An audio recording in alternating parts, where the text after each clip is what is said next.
A special board meeting of the Board of Trustees of the McAllen Independent School District will be held Monday, May 6, 2024, beginning at 5 p.m. in the Dr. Ricardo Chapa Boardroom of the Administration Building of the McAllen Independent School District located at 2000 North 23rd Street. Items listed on this agenda may be taken in an order other than as shown on this agenda. Unless removed from the consent agenda, items identified within the consent agenda will be acted on at one time. At this meeting, there may be discussion and action by the board on the items and subjects listed as follows. Item 1, call the meeting to order. I have done so at 5:01 p.m. Item 2, public comments. Here are public comment procedures. Number 1, individuals who wish to participate during the portion of the meeting designated for Just 1 second. We're going to go through the formalities. McAllen at least 1 hour prior to the start of the scheduled meeting. I can just read Here it. are the public comment procedures. I can hear it. Number Oh. 1. But not in the room. Yeah, I can hear it slightly. It sounds like it's coming Here from are over the there. public comment procedures. Number 1, individuals who wish to participate during the portion of the meeting designated for public comment shall sign up at McAllenisd.org at least 1 hour prior to the start of the scheduled meeting. Number 2, an individual's comments to the board shall not exceed 2 minutes per meeting. Number 3, the board shall not tolerate disruption of the meeting by members of the audience. Thank you. Información a personas para comentarios públicos. Número 1. Las personas que deseen participar durante la parte de la reunión designada por comentarios públicos deberán registrarse en McAllenisd.org al menos 1 hora antes del inicio de la reunión programada. Número 2. Los comentarios de un individuo a la Junta no excederán de 2 minutos por reunión. Y por último, número 3. La Junta no tolerará la perturbación de la reunión por parte de los miembros del público asistente. Gracias. Okay, our first speaker this evening is Luis Garza.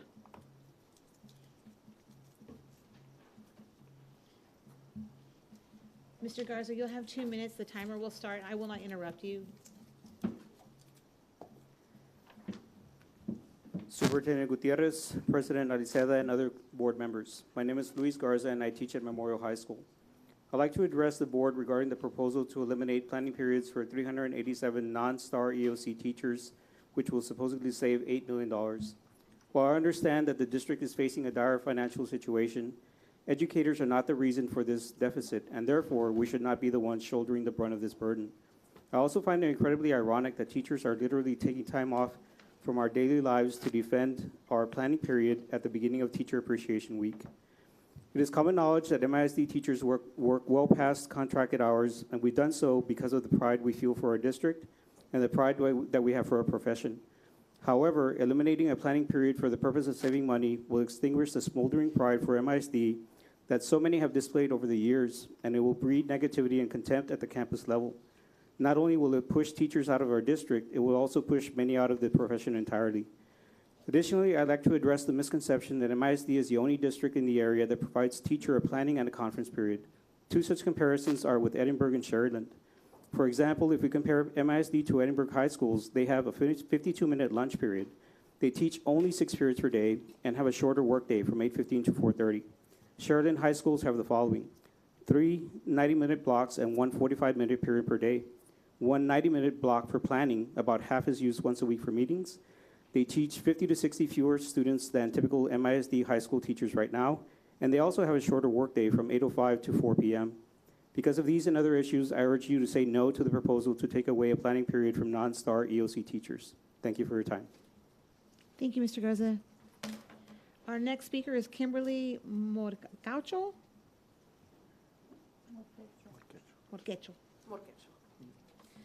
Good evening, Superintendent Gutierrez, President Crane, and other members of the board. I currently teach AP English at Rowe High School. And I'm here to speak against the proposal to eliminate conference period for teachers who do not teach STAR. As a product of McAllen ISD, I was excited to return to my alma mater to teach English. It felt like a homecoming. This year, however, I've felt more and more unwelcome in my home. The elimination of a conference period for non-EOC teachers while adding another class devalues our work and fails to recognize the time we put in before and after hours, time spent grading, creating lesson plans, and sponsoring extracurriculars.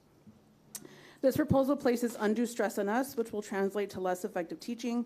We use our conference periods to provide student feedback, evaluate student progress, collaborate with colleagues, and speak with parents. This time is already cut short when we have to attend ARDS and campus trainings. It is unconscionable to expect us to cram all of that into one class period with an additional workload. Secondly, by requiring a 15-student minimum in classes, you are stripping students of opportunities under the guise of efficiency. Packing up to 35 students in a class is unrealistic and unacceptable.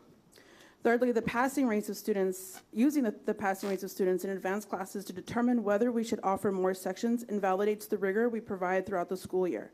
You cannot claim to prepare students to be college and career ready while simultaneously sacrificing the very teachers who put in the actual work.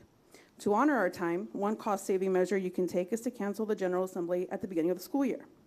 Finally, it should not be lost on anyone here that we are starting Teacher Appreciation Week by begging the school board to appreciate the time we put into our profession. Please vote no to the proposal to strip teachers of their conference periods. Thank you. Thank you. Our next speaker is Amanda Kopecki.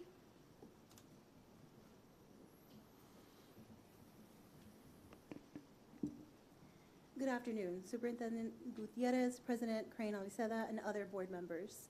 My name is Amanda Kopecki, and I work at McAllen High School. In light of Teacher Appreciation Week, I'm here to address the board regarding what most teachers consider the best appreciation gift: time. Appreciation for the time we use to hone our passion and knowledge for our craft. Appreciation for the time we spend away from our families to prepare for the next school day. Appreciation for the time we invest in changing students' lives in the classroom. However, the board is considering the proposal to eliminate necessary planning time for 387 non-STAR EOC teachers to save a supposed $8 million. While I acknowledge that the district's deficit is a heavy burden to bear, teachers shouldn't need to surrender their time in order to pay for it. While you consider the proposal to strip teachers of necessary planning time, I ask you to also consider this. As a high school English teacher, I teach 3 EOC English 2-star sections, 2 English 3 AP Language and Composition classes that are packed to the rim, and 1 UT on-ramps class that demands I edit multi-page essays weekly. My typical week is spending time grading 4 to 6 page papers for 15 on-ramp students, grading 55 college-level essays for my AP Language students, and grading STAR essays for my 85 English 2 students. If I spend 6 minutes grading and providing feedback for the 155 essays that I have to grade, that translates to 930 minutes, about 16 hours, that I'll need to grade them. Taking away an entire planning period while at the same time adding 25 to 30 students is a choice the school board should refuse to back. Keeping with the theme of time, just 2 weeks ago on April 26th, I used a personal day to catch up on my grading load. After a whole week of teaching bell to bell, a whole week filled with after-school tutorials to prepare my on-ramp students and my AP students from their upcoming collegiate demands, I had to spend my personal time grading at home. Because of my choice to return to the best school district in the RGV, I urge you to say no to the proposal to take away a planning period for non-STAR EOC teachers. Thank you for your time. Thank you. Our next speaker is Greg Falato.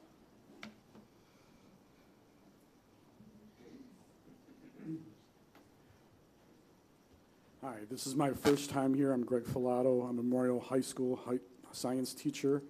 I've served the district for 25 years, so it's a quarter century now. I've also volunteered to teach the astronomy course that you recently approved, and that takes a lot of preparation. I'm going to be staying here this summer 2 times with Celeste, and I really want to be prepared to do a good job, and it makes me feel like a gut punch if I have to not be prepared because you're going to take away a conference. But that's not even the major thing. I'm not sure if I'm speaking to something you're considering, but I don't know if you're also planning to add a 7th period or if it's just removing a conference. But that would be, 210 kids. That's an awful lot of kids to grade and prepare for.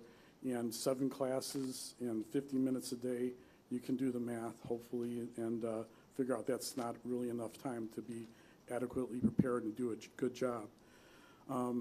I've been watching some of your board meetings, and Mrs. Aliceda, I think you were on the right track in looking at the cost per program, how many kids it's serving, what's the ratio per teacher, how much income you're getting for it, and because it's not all equal. If you're spending $20,000 per student on a program that's maybe has a class size of 7 or 8 for the teacher, that's really not effective. And in some cases, I think your the college, high school program, you have some services that are duplicating each other, and you might consider savings there. And I think that's it, but thank you very much. Thank you very much. Our fifth speaker is Janet Trant.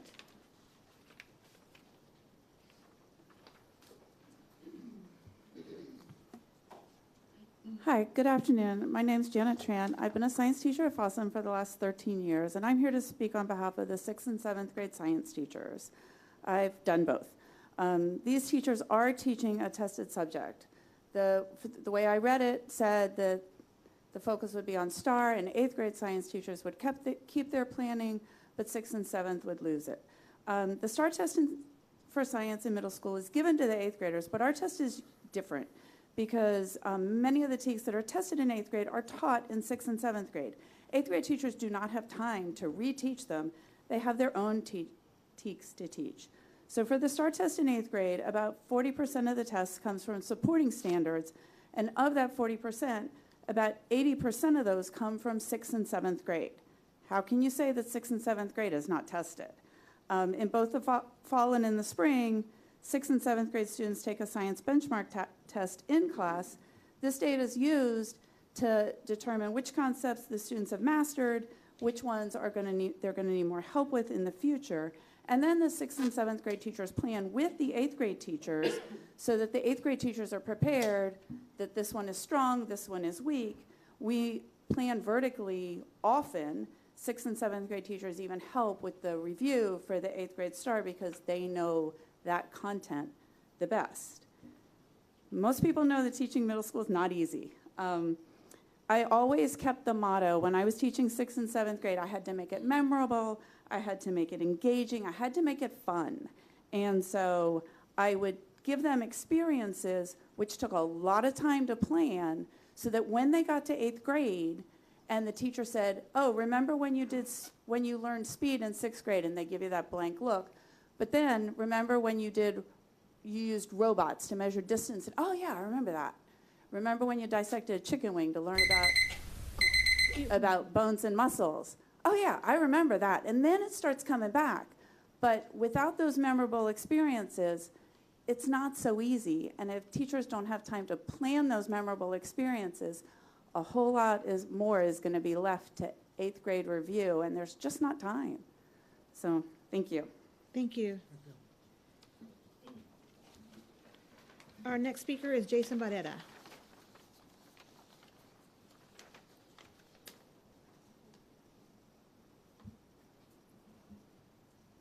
Good afternoon. Hi, I'm here to also provide some context and understanding to this situation, the dilemma of eliminating planning period and making teachers teach 7 periods.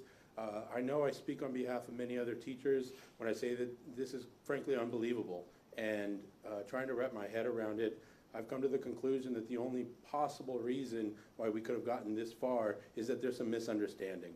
And so I wanted to just take a minute, as many of my colleagues have also said, to explain that 7 classes per day is not ordinary. I cannot find another district, I cannot find other high schools that do that. We've been throwing around planning period, and there's been a lot of terminology discussed on this board and throughout the community about the second planning period being some type of perk. And I think that that's really outdated.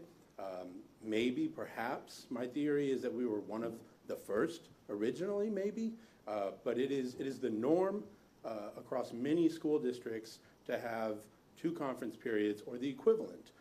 See, one of the things that I think throws people off is when you're comparing schedules, you could see something like 1 conference period in a block schedule, but that conference and a block is equivalent to 2 single periods, right? And so just looking at nearby school districts, You have PSJA, they're on a block schedule, they have a 3-1, which equates to a 6-2, right? 6 classes on, 2 off. Same thing at Sherryland, it's about a 3.5 to a 1, equates to a 6.5, 7 to 2. Edinburgh's the only one that's a little bit different right now because they only have 7 classes in the day. So they're on a 6-1. Yes, they technically have 1 planning period, but as another colleague of mine just mentioned, they only teach 6 classes. There is no district that I can find, Harlingen, Brownsville, schools in Houston, San Antonio, that have 7 classes per day. This is really, really, really unordinary, and if we're aware of this context and we know exactly what we're doing and we continue to go through with this, I also believe I speak on behalf of many teachers when this is just a slap in the face. And it's unacceptable, and it will lead to many teachers leaving the school district and losing faith in what this community has supported for so very long. I urge you to please, please, please question this. As well as the equations regarding the cost savings. I believe those numbers are egregious at best. You cannot universally apply, 374 teachers, they all get an extra conference. That's across 11 campuses with so many different certifications, right? An assistant theater arts teacher is not gonna be able to pick up your Spanish class or an English class. There's no other period we can divide our classes into a 7th period, but we're not helping fill a period from somebody who's left through attrition, right? Simply doing that number and getting to this magic 8 million, I please urge you to look at that with caution and question this, because we would become one of the only districts, if not the only one, to make teachers do so much more at an equal or less pay. And I know it's going to be embarrassing if it happens. Thank you. Thank you, Mr. Breda. Our next speaker is Tori Guerra.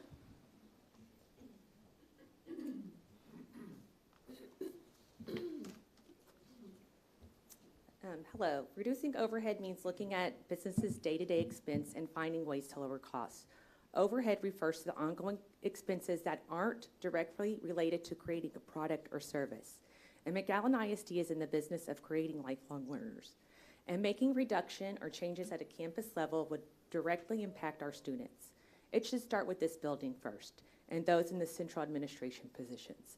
And I can only speak about the department that directly impacts my family the most, and that's the special ed department. First, I find the recommendation for proposal 2 about being strategic about ARD meetings and teachers' attendance concerning. The legal framework explains who is required, and general ed teachers are mandatory. As the ARD guide states on page 2, most major decisions about a child's special education program are made by the ARD committee. This recommendation insinuates that the district does not value the ARD process, which could have dangerous ramifications for our students you serve. Please don't make the ARD process strategic. It's stressful enough without this recommendation. A few years ago, we filed a level 3 grievance regarding the ongoing presence of the special education attorney attending our son's ARD. This is strongly discouraged by OSEP. Last week, I got a call from another parent that the attorney attended again, in person this time. She's based in Austin.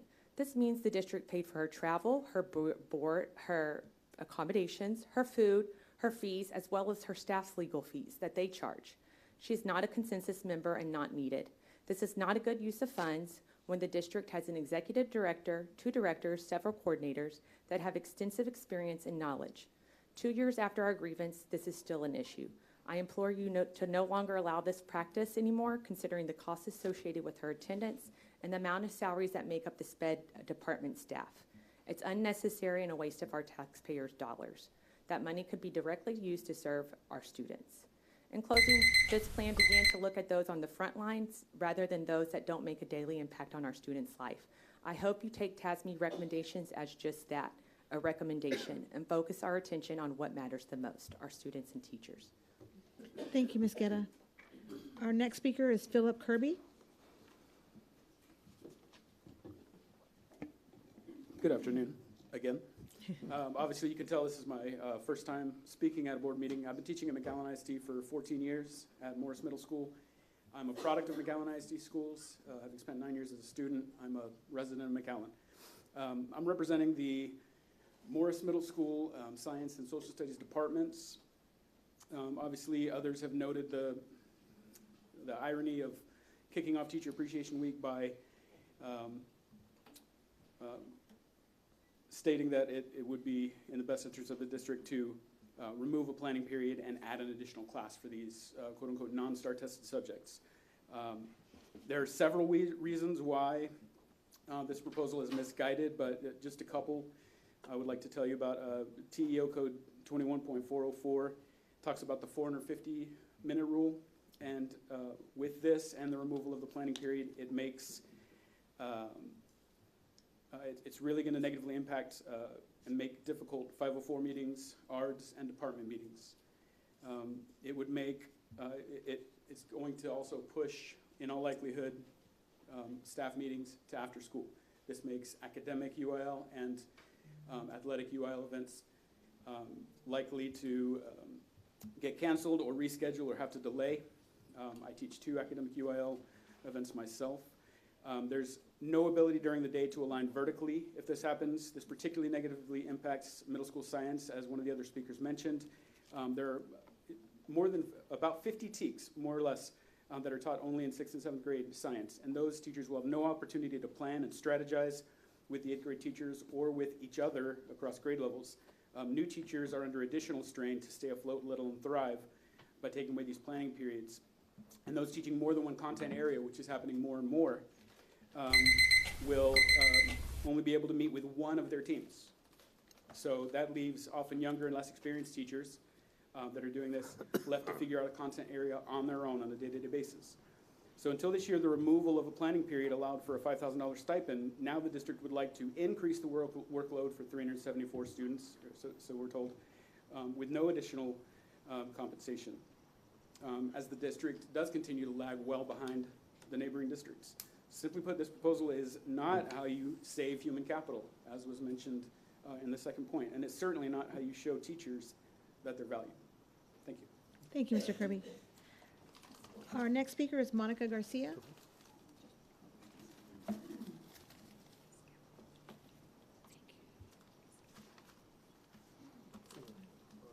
Good evening. My name is Monica Garcia. I teach at Foster Middle School. I've been a teacher here in McAllen ISD for 20 years. Actually, I'm going to go a different route than my colleagues and just walk you through a week of my to-do list. 8th grade level meetings, 7th grade level meetings, 6th grade level meetings, since I am the department head. Different days, each of them. I have meetings for benchmarking second period. This week specifically, I had 4 ARDs, which normally take a whole period. I also had 504 documentation for 3 students that needed to be done by the end of this week. I had to update my grades. I had to email parents. I have a list every week, and this week alone was 21 students to call parents. Just, that's just, and these are average weeks for me. Tuesdays, PLC meetings, Thursdays, grade level meetings with the rest of the team. We only have a limited amount of time during the day. And my days, I do not eat lunch anymore because I actually work through my lunch in order to try to accomplish the most that I can do at school. An average teacher has about 5 hours of quality time at home every day. That's if their children stay up till roughly 10 o'clock. We're not taking into consideration, unfortunately, the consequences of taking more work home as well for teachers. Because if teachers serve, we like to do things for others, and we're going to finish doing what we need to do. But unfortunately, something's going to give, and unfortunately, most of the time, it's our personal family who is left behind. And being a school district of emotional intelligence, I hope that is taken into consideration, because our feelings, our mental health also suffers with this, taking more work home, giving less time to our families. It's not about, we don't, you know, we want that extra, we need that extra time. Thank you. Thank you. That was our final speaker this evening. We'll now go to item 3, the 2024-2025 fifth budget workshop. Dr. Gutierrez. Thank you, Madam President and board members. TA and board policy CE local requires districts to prepare a budget for the anticipated expenditures and revenues before June 19th and would be board approved by June 30th. We have a variety of topics that we need to talk about in our fifth budget workshop. We have, starting with item 3A, we're going to talk about property values because we just received our property values April 30th. And that is very important information that we needed so that we can run our projected budget that is going to be coming from the state, the revenues. So we'll talk about that. We're also going to talk about 3B, the projected budget for the 24-25 school year. 3C, we're going to talk about the recommendations for the planning period. We're going to move on to 3D also to talk about the UTRGV McAllen ISD Collegiate Campus, the cost of opening up that new campus. 3E, we're going to talk about the additional campus staffing that we have at the elementary schools that don't have an assigned classroom and how we're handling those positions. 3F, we're going to talk about phase 5 of staff assignments. Again, we are trying to see how we can continue assigning staff throughout the district without letting go of employees. We're trying to keep everyone employed, and through attrition, we are assigning staff throughout the district and closing positions as needed. 3G, we're going to talk about, give you an update on our budget reduction plan, all the budget reductions that we've done throughout the district, and we'll show you a spreadsheet on of all the items that we have reduced the budget. We're going to talk about 3H, the employee benefits update.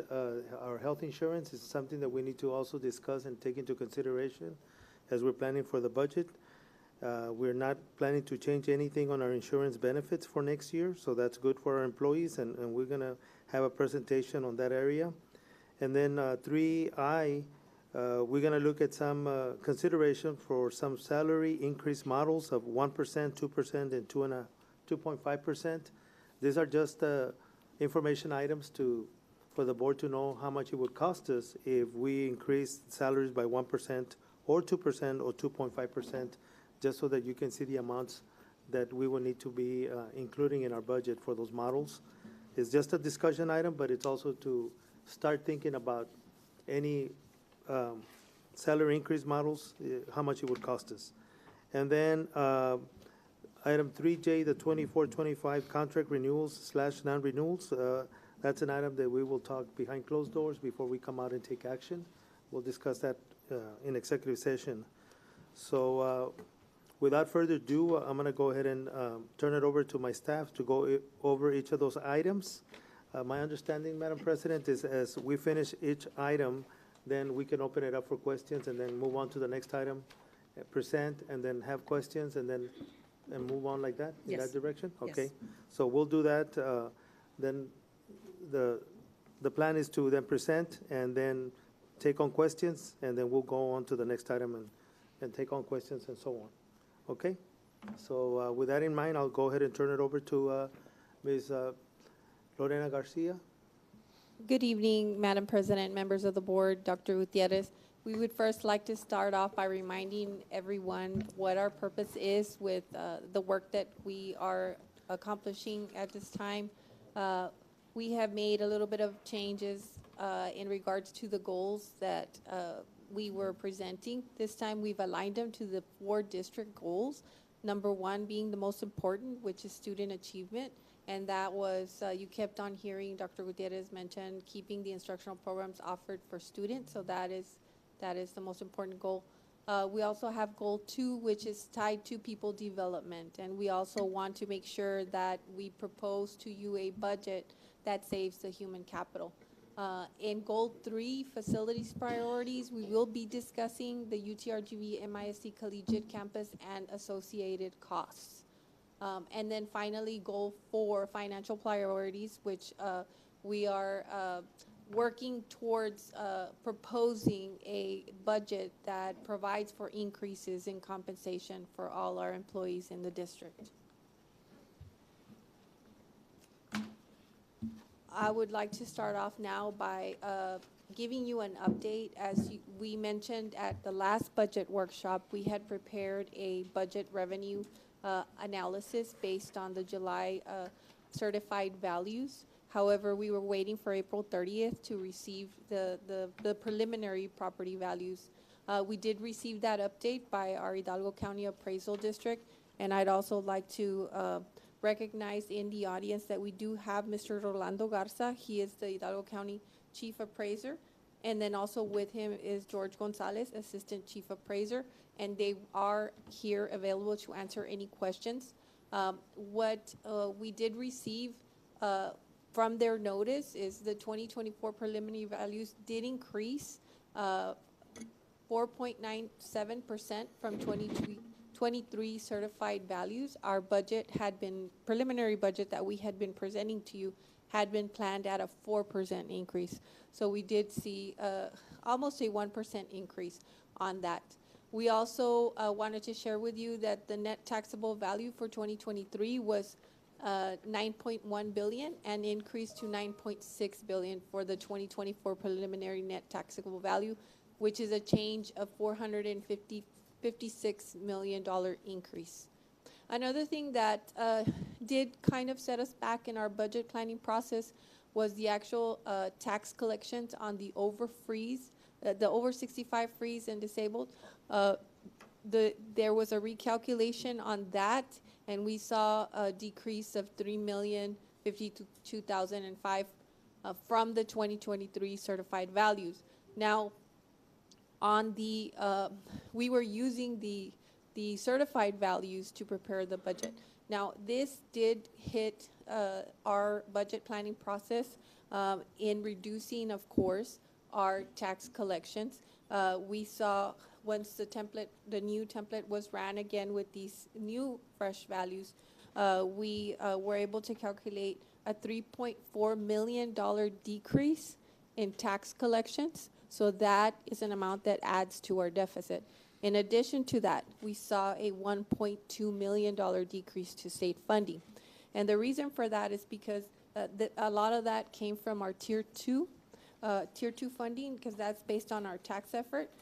And then when you see the compression, the state does provide hold harmless, and they did, but that's for Tier 1. That comes from the Tier 1. So tonight with us, Mr. Garza is available to provide a little bit more information regarding that. We did ask them to go back and verify because when we saw it, we were like, okay, this is a big difference from what we were expecting. We also did talk to some neighboring school districts to see if they were experiencing some of the same changes in their values as well. And sure enough, a lot of them came back and said that they did. So I will now turn it over to Mr. Garza. Thank you, board members.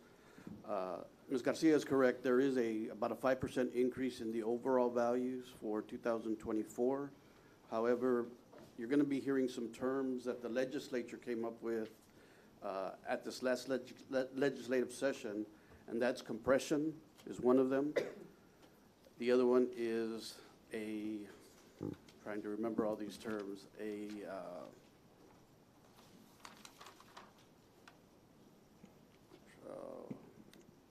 what is no, not on the freeze, on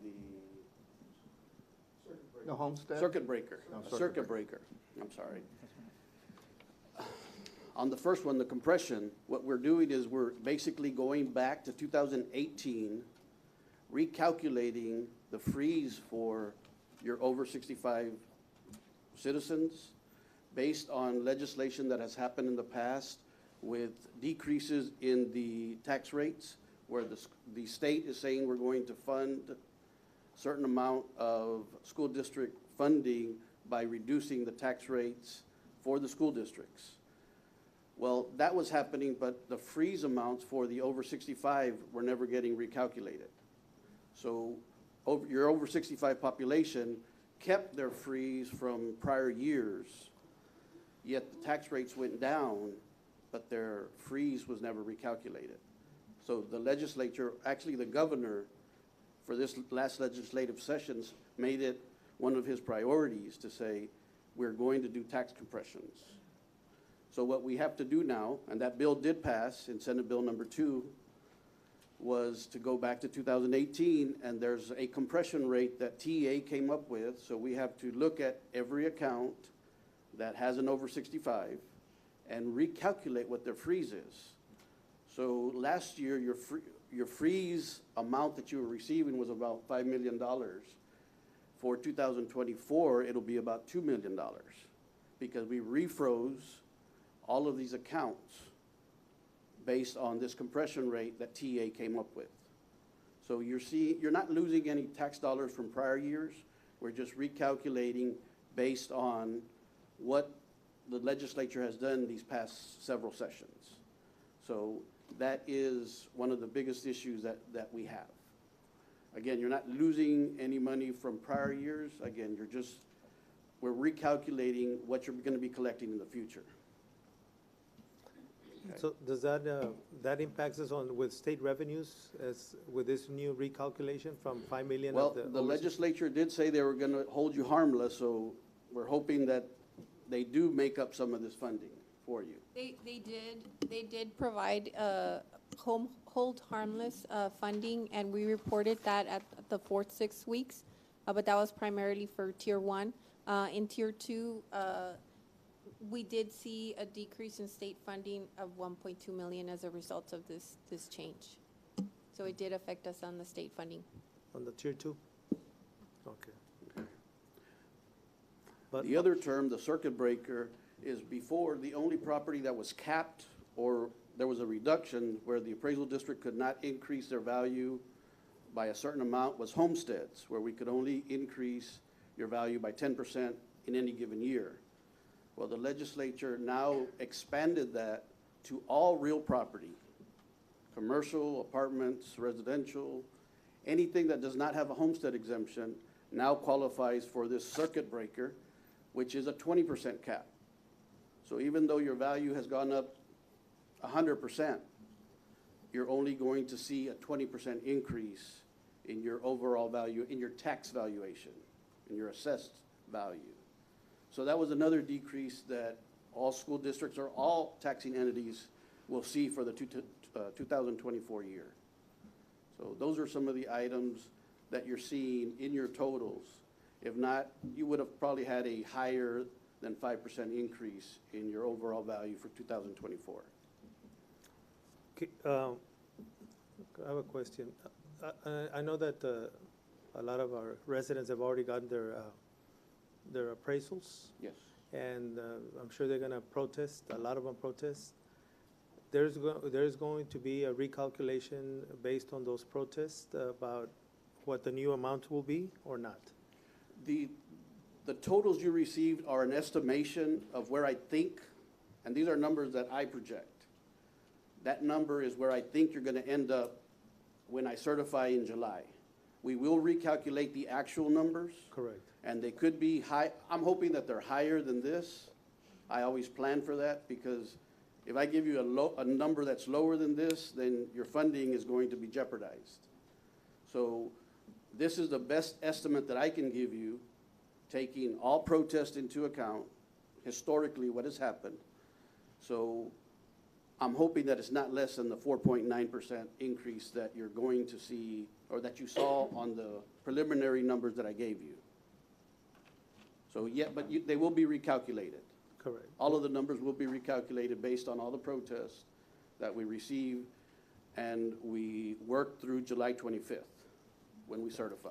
Is that for us when property values go up, state aid goes down? Okay. And so we don't want it to go up. We want it to go down. And I'm mandated to keep up with market value. If not, I get in trouble with the property value study, which in effect, in the turnaround affects the school district. because if I'm not up to a certain percentage, then the school district does get penalized after a couple of years of me not doing my job. And what, if I may, and what you're referencing there is the state comptroller determines its property value rates, and our state funding is based on his formulas.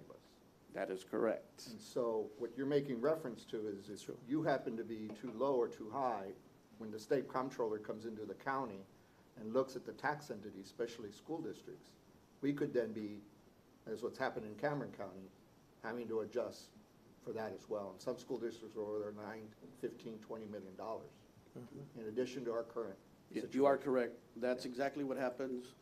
The appraisal district will certify their values, and then the comptroller comes in after the fact. Yes. And they say, based on our numbers, where are you? Are you at, I have to be between 95 and 105%.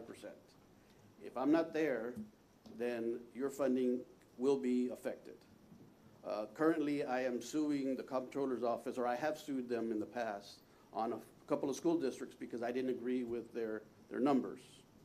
And we have to go through that. Just like a property owner files a protest with my office, I file a protest with the comptroller's office and go through basically the same, an informal hearing, a formal hearing, and then ultimately wind up in district court. So, yes, that's exactly how it happens. So from the net, all this settles, where does it fall in addition to what we're already facing?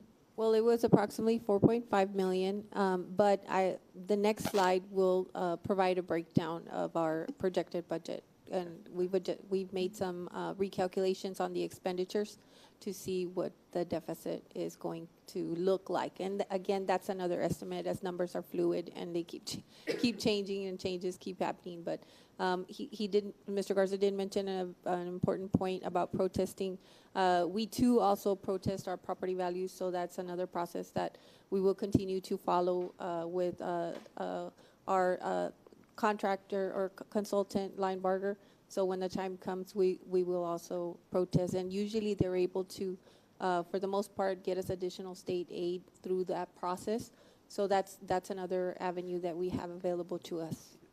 Thank you. And just to add to that, what Ms. Garcia is adding there is saying your law firms will protest on a yearly basis any added homesteads, anything that changes so that you can get that additional funding, because the state is supposed to make up any losses for homesteads, for certain types of losses that you have. Well, at certification, I have, say, 1,000 homesteads, but as the time goes on, I may have 1,200, where we added 200 homesteads because they do allow for late homesteads. So those law firms do an audit to say how many homesteads were added and how much money can we get the school district to make up some of that funding. So July 31st is when we get the final certified values? July the 25th. July 25th, okay. Yes, sir. Is the final certified values. This would be taking into account all the protests that have been filed and renegotiated those amounts, and then we get a final figure for. Yes, sir. There may be still some protests lingering beyond that, but again, I will make an estimation, give you those accounts that are still under protest, and tell you if we lose X amount, this is going to be the number. So, but we do certify at least 95% of your roll of your accounts by July the 25th. Okay. Does anybody else have any questions for Mr. Garza? Thank you, Mr. Garza. Thank y'all. Thank you. I would like to extend a warm thank you to both gentlemen, because when we did talk to them about this, they were very kind enough to be the ones to volunteer to come and speak to the board. So we're very grateful that they were able to answer our questions. Thank you. Thank you so much. Thank you. Appreciate it. So our next slide is regarding our 24-25 budget. And what our business office has done is they have gone in and recalculated once again with this new data our projected revenue, and this is a breakdown, as you can see, by fund number, and it's funds 101 to 109. So on the first column of the dollar amounts, you see the projected revenue by fund, and then they also went in and there's enough data already for most of the class objects for the categories of the expenditures in there to be able to get a better estimate. So, like, for example, all of the campuses have been given their budget benchmarks for next year. The same is for our departments. So a lot of that information is already in there, so they were able to get good numbers. Now, the part that is still in flux is the personnel costs. So what we went in there is we manually adjusted those expenditures based on all of the cuts that have been made to date and recalculated those projected expenditures. We are working with, of course, the Human Resource Department, Finance, and the Department of Technology is currently working to get a more accurate representation from our Skyward system. And that is a process, and we're not at that point yet, but at the point that we bring back the budget book, we will have those concrete numbers for you as far as projected personnel costs. So as you can see, all of the other funds other than 199 are expected to, of course, expend all of their allotment because they can only spend it on their specific intended purposes. And then whatever is not spent goes to their fund balances for future use. So of interest particular to us is Fund 199 General Fund. And projected revenue is $149,054,185. And currently our projected expenditures as of last week was $150,863,148. which brings us to now a deficit of 1.8 million. So if you recall, we are working with a $14 million deficit in all funds, but 199 was at $12 million. So this includes the cuts that we have reviewed with you in terms of software reductions, department budget reductions, and staffing reductions. So that has been taken into account. And so, we're happy to report that at this time, with the information that we do have, we are at a $1.8 million deficit. And every week we will continue to analyze payroll costs and determine positions that can be closed through attrition and reduce that number as much as we can by the time we're able to bring you the final budget. Any questions on that? Go ahead. Yeah, because you might answer my question. Go ahead. I'm not sure. Again, we approve it at the fund level. And so what you're providing for us is already kind of grouping that way and making a comparison for the current year, 24, 25 going into the next year. That's what you're looking at for us today. Now, earlier we had information that was presented that Fund 173, Special Education. If we were to make any changes in that special education fund, would we be able to absorb any of those funds into the general fund or into 199? No, we would not, because they're specifically for the special education population, and we have to provide, information regarding the contact hours with each specific child, and there's a lot of record keeping involved. So no, that can only be spent on the special education population. Yeah, it's actually supplemental funds coming from the federal government, so it's not even coming from the state. Mm-hmm. Now, the state allocates it and sends it to us, as I understand it. Could be off a little bit, but the point of the matter is those funds will not help us in any way, shape, or form. In fact, contrary, the state of Texas was in a lawsuit with the federal government. We were fined, the state of Texas was, and so they've had to make significant funding for special education. Is that correct? That's correct. And so there are even more scrutiny than ever about what we're doing with those funds. Absolutely. Yeah.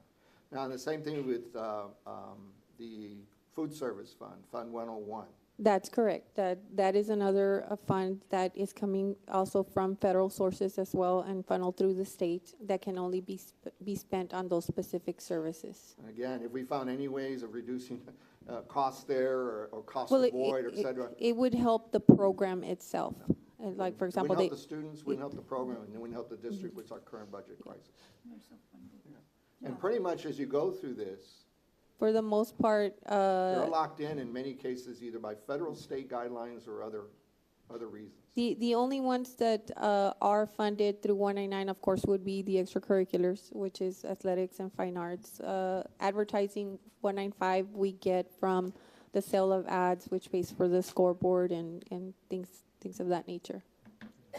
And actually, the maintenance tax note, the 197, we actually are paying that back. Correct. So that's actually a liability, but you have Yes. to put it down here because we did get those monies. Mhm. And now we're just paying it back. And that's something we're gonna have to address in the near future with whatever facilities we wanna do, is maybe roll that into that type of, bond at that time. Now, the data that is being presented is at a zero-cost compensation increase. So we are not including any raise scenarios at this time. Now, I do have a slide in the future at the end of the meeting where I will share with you what those costs look like for all funds and Fund 199. I don't know if now's the time to ask this question, but it has come up, and obviously in the conversations in the past by the board, but also by the community, we heard it today, is the study we did, bless you, and it was a comprehensive review by an independent source, came up that we were overstaffed by 287 employees. Mm-hmm. Now, was it specifically to employees, or did they itemize what those numbers actually were?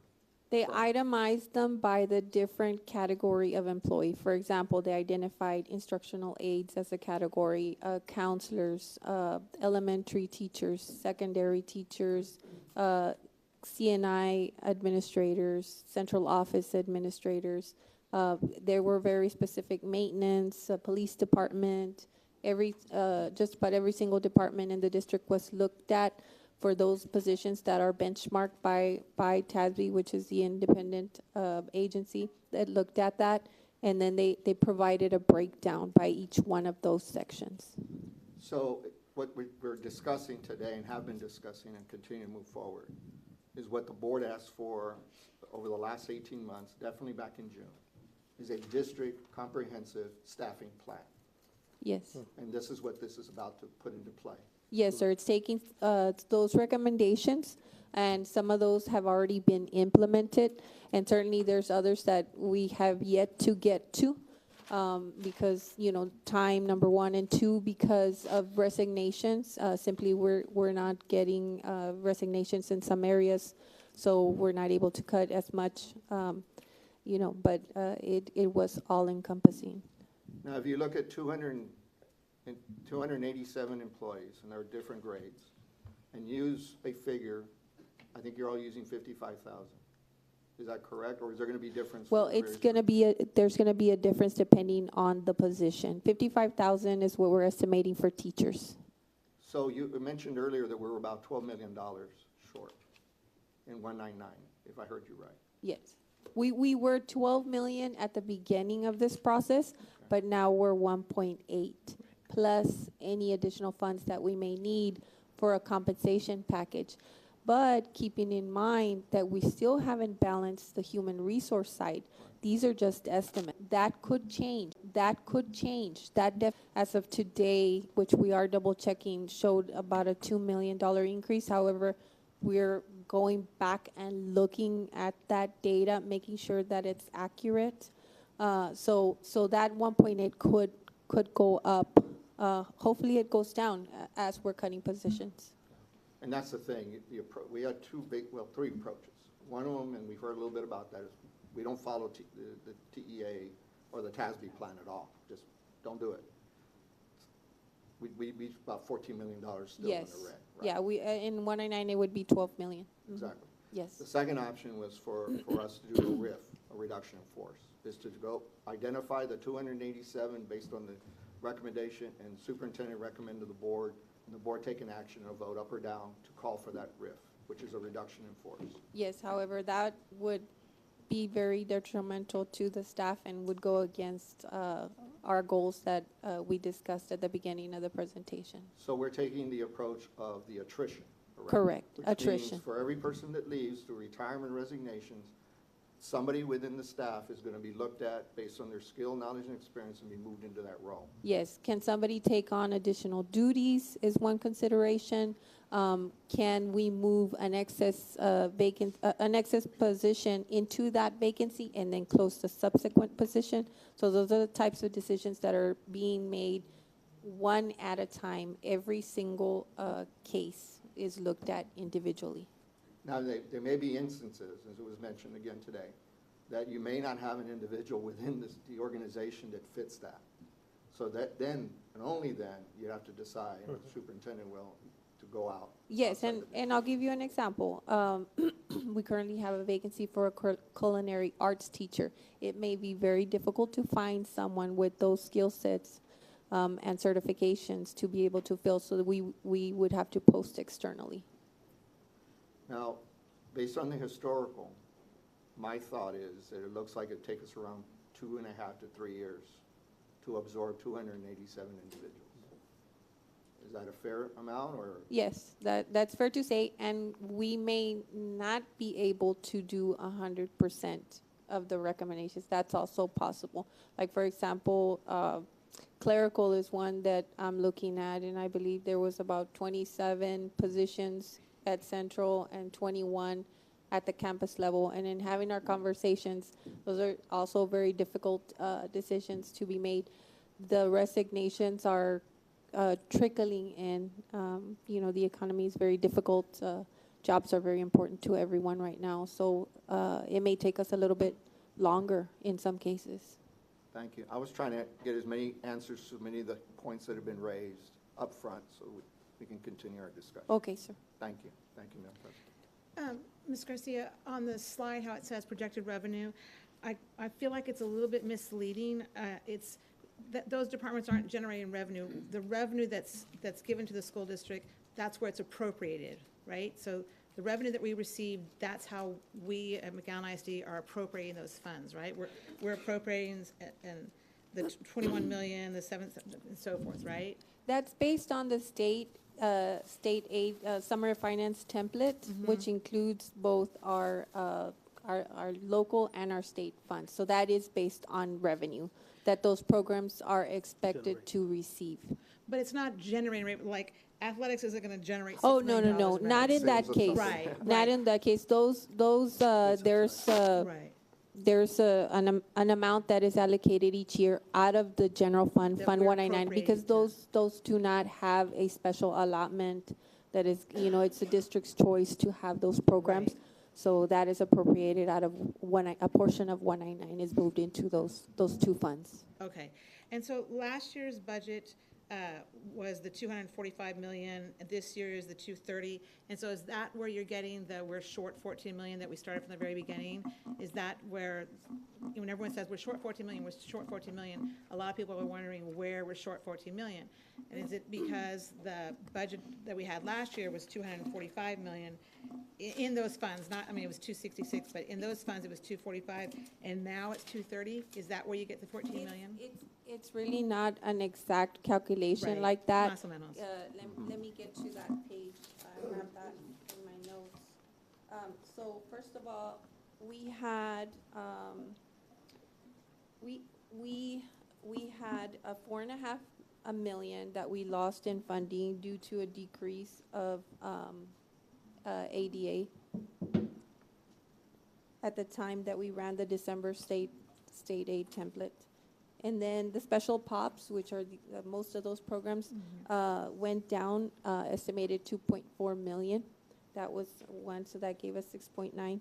Then we had a 3.9 that was added to the budget after the year started for pay increases, because the budget was approved at a zero compensation. And so we had already started off the budget with a 4.3 million, so that's part of that. That's going to be a recurring cost. And then we also are looking at a reduction of interest earnings, 600,000. And then SHARS, at that time we were looking at $500,000, but now we're thinking it's more like $1 million. And then taxes had gone down to 2.7, so that's how we got to the 14 million. Thank you. Does anybody have any more I questions? have a before we really go? brief and maybe very basic question, but so going from the 14 million that you just talked about and then seeing the slide that we have up or had up a minute ago, that 1.8, that presupposes that we make all of the changes that have been proposed during these workshops? No, those are changes that have been made, which is, there's already, I think I was telling the group it was a little bit over $5 million worth of Closing positions that were already closed. So we're only taking into account the changes that have already been made. We're not taking into consideration planning period or, capping the number of classes. None of that is included in that. Or any future possible plans that we might have. Those are actual known reductions in expenditures that have already been made. And so the 1.8 deficit also includes the Collegiate Academy? Yes, the 1.8. Okay. I think that's, I have a lot of other questions. The Collegiate Academy, I'm not too familiar with that because that's a little new for me, but I can ask Miss Iris Luna if she can come and shed a little bit more information on that, on how that is planned. We can do that when we get to that. Yeah, it's a very, my question is basic. I just mean, does that 1.8 also include what it's going to take and operate Collegiate Academy and buy all the furniture and everything that we see on the later slides? Some of it, some of the, okay, we'll wait. We'll wait till we get there. The Yeah. furniture was in the cost. We'll get to that later. I think, though, what will help you understand, in Budget Workshop 2, they gave us all the budget reduction ideas, and that's what you're talking about. It's the 17 interventionists are gone. It's the classrooms with multi-age, pre-K first, and heterogeneous mixing. It's eliminate through attrition 7 teachers. It's the 2 middle school orchestra assistants. It's page 26 and 27. Not all of those, ma'am. And actually, those budget reduction ideas, that was the very first phase that we did with the committee, and they brought ideas. So the only ones that are included in there are the ones that have actually already happened. Phase 1. Like, for example, we closed some vacancies at central office. Those are the ones that we took note and reduced them from the expenditure because we already know, we're 100% certain that that position is not going to come back next year. Now, there are still some ideas in that reduction plan that have not taken place. So, we're counting them when we estimate, when I show you the budget reduction plan, but that's not here because that is not a for sure thing. Now, as far as budgeting, and I think, Ms. Regalado, what you're asking is there are some additional expenditures that happen. For example, there may be replacement schedules, there may be special projects in addition to the collegiate. That process, it's not included in here. That's going in without capital assets. Usually we go in with a bare bones budget, and then once we get to our audit, and they tell us, what our fund balance is at the time, whether there was an increase or decrease. If there was a surplus, then that surplus gets assigned to, for special projects and additional needs. So there are additional needs that we will have throughout the year that we have not budgeted for or taken into account. So this number could increase. Oh, that number, well, what that's done is that's brought before to the board, and then the board is able to distribute, whatever the surplus of, if there is a surplus in fund balance, or allocate additional fund balance and assign it to those specific projects. Or it could go into, initially it'll come into unassigned until the administration superintendent makes a recommendation on whether it's projects or the like, or it could be to offset the costs regarding the 199 as well. It's whatever the team of 8, along with the administration, kind of sort out once those are fully realized. That's how it really will work if there's any new money that comes in. Am I correct, or am I oversimplifying? Go ahead. If I may, please. Yes, please. So when we close our books at the end of June, and we're starting our audit, and we're figuring out, we're closing our entries, that's when we'll know how much is going into unassigned fund balance, correct? So once we know what's going into an assigned fund balance, we looked at what our assigned fund balance has been in the past. And we tried to keep an unassigned fund balance to match what we've done in previous years. So that's when we start assigning and say, okay, now we look at the replacement schedules. And now we have this excess that we might need for a certain something, you know, just in case something comes up. So that's how we start assigning our fund balances. Yeah, and usually. And I'm then sorry. what comes, I'm sorry. No, no. And then what comes after that is, when we come to the board, we come to the board to commit any fund balance. Gotcha. That was it. That was the whole point. I think you said it better. Thank you. Thank you. And then some of the expenditures that we are making with the collegiate campus is included in the contract. Some of it is staffing. Some of the staffing will be coming from reassignments for the most part. I don't foresee any position that we cannot fill from within.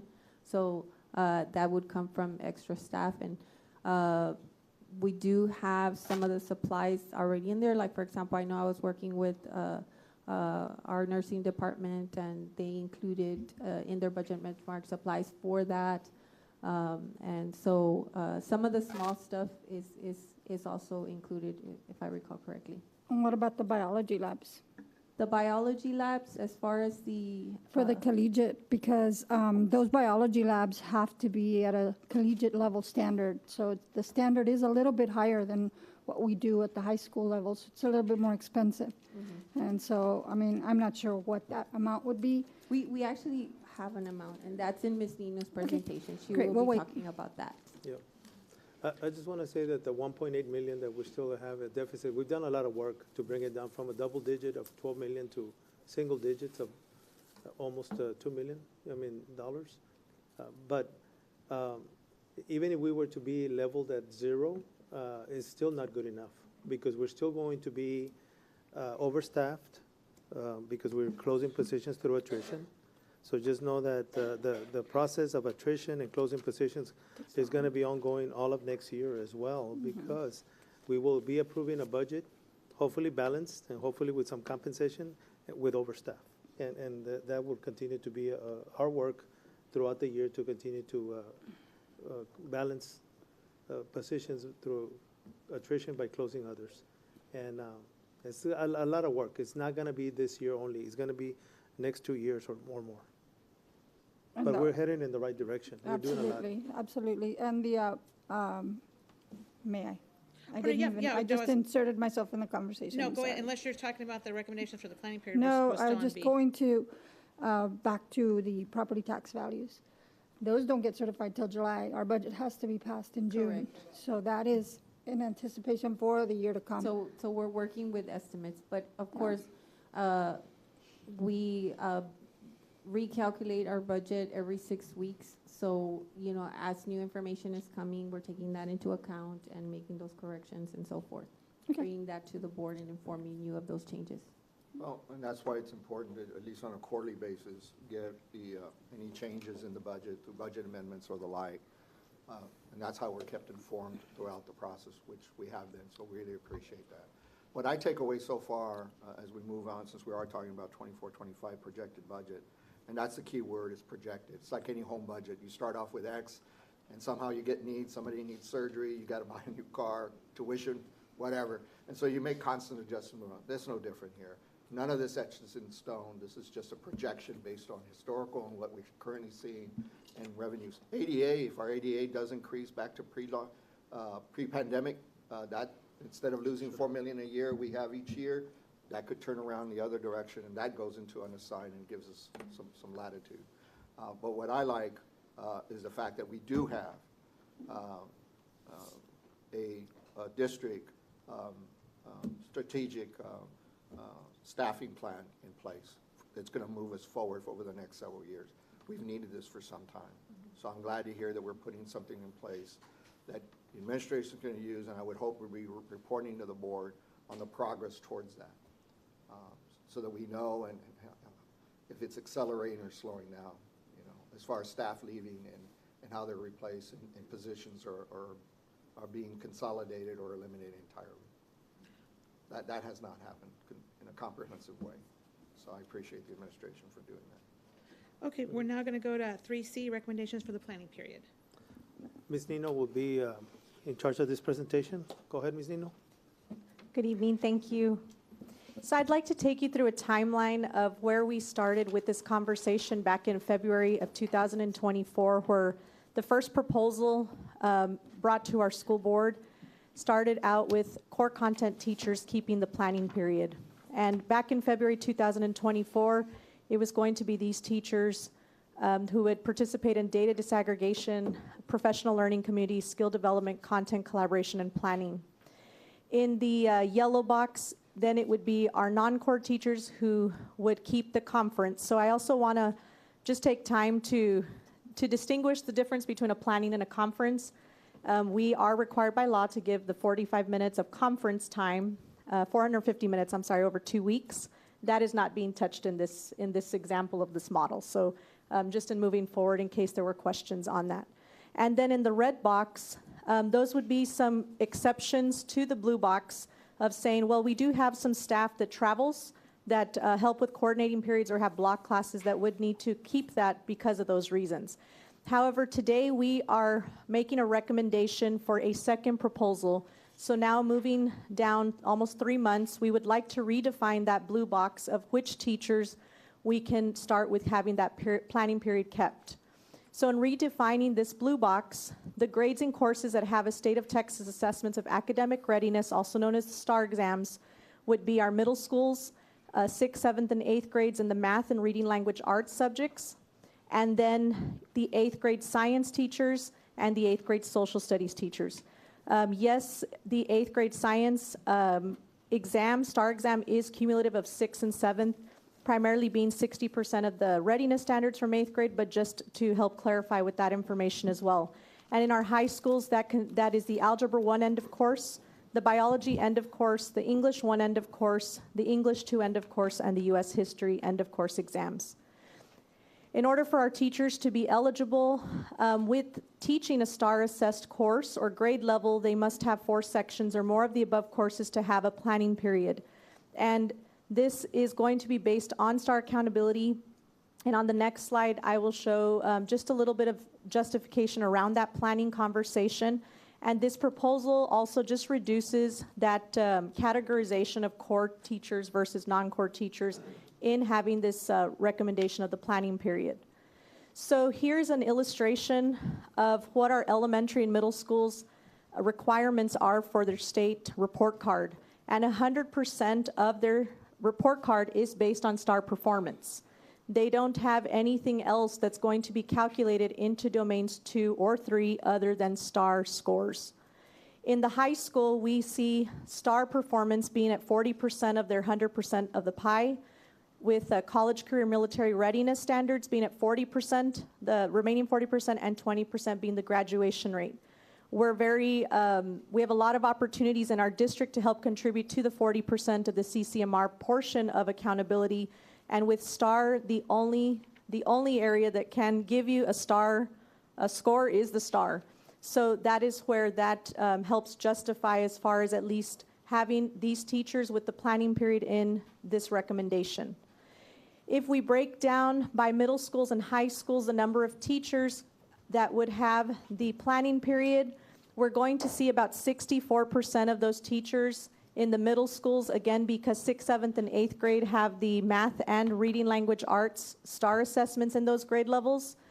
And so that's going to make for more teachers in the middle schools. So we're looking at about 206 out of 321 teachers. And in our high schools, between our 5 high schools here shown, we're looking at right under 40% of our teachers that would be eligible for keeping that planning period and, again, aligning to data disaggregation, professional learning community, skills development, and content collaboration and planning for the STAR assessment.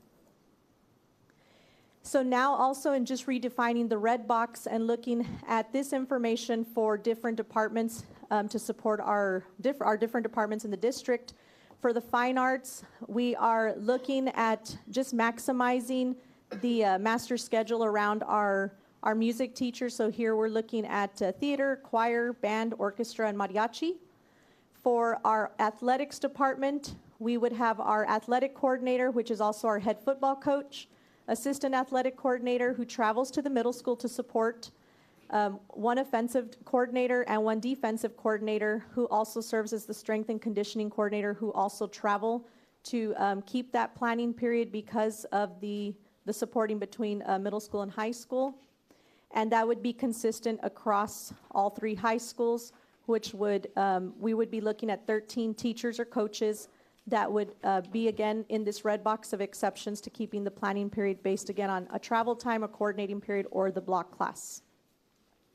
And for our career and technical education department, we're looking at 23 teachers, primarily from courses that are taught as district level classes, or again, they are helping coordinate with on-site internships or clinicals. Also, auto tech, auto collision, some of those courses are block classes as well. So there's 23 teachers there that would be considered for the planning period due, again, to the exception of, again, needing to travel, having a coordinating period, or a block class. So if we look in redefining that blue box to now the 2024 recommendation, we're looking at a total of 440 teachers between middle school and high school, in addition to approximately 103 teachers from our fine arts, career technical education, and athletics department, to be right about 60% of our teachers to then remain with the planning period for next school year. And in addition to this recommendation and just studying and working with looking at this model, in studying other school districts around us, we are a unique district in providing what we do right now at McAllen ISD. And across the state of Texas, the proposal you see here today is actually a more traditional model. But again, this is what McAllen ISD has been offering over the last several years. But some considerations in Proposal 2, this recommendation is, again, currently teachers without a planning period, which again would be the teaching of the 7 classes, currently receive a stipend between $5,000 to $7,500 for the year, and the number of teachers eligible for the stipend would then be reduced because, again, those duties would now be added during the workday if they are not a star-aligned course teacher, or again, one of the teachers that travels or has a block or a coordinating period. So currently we have 14 teachers district-wide that receive a stipend just at the lower end of that stipend of $5,000. That would be about a $70,000 cost savings for the district. A second consideration for this proposal would be to reduce, possibly eliminate the number of sections with less than 15 students. And this is more an efficiency to just reduce the number of preparations of different classes our teachers currently teach.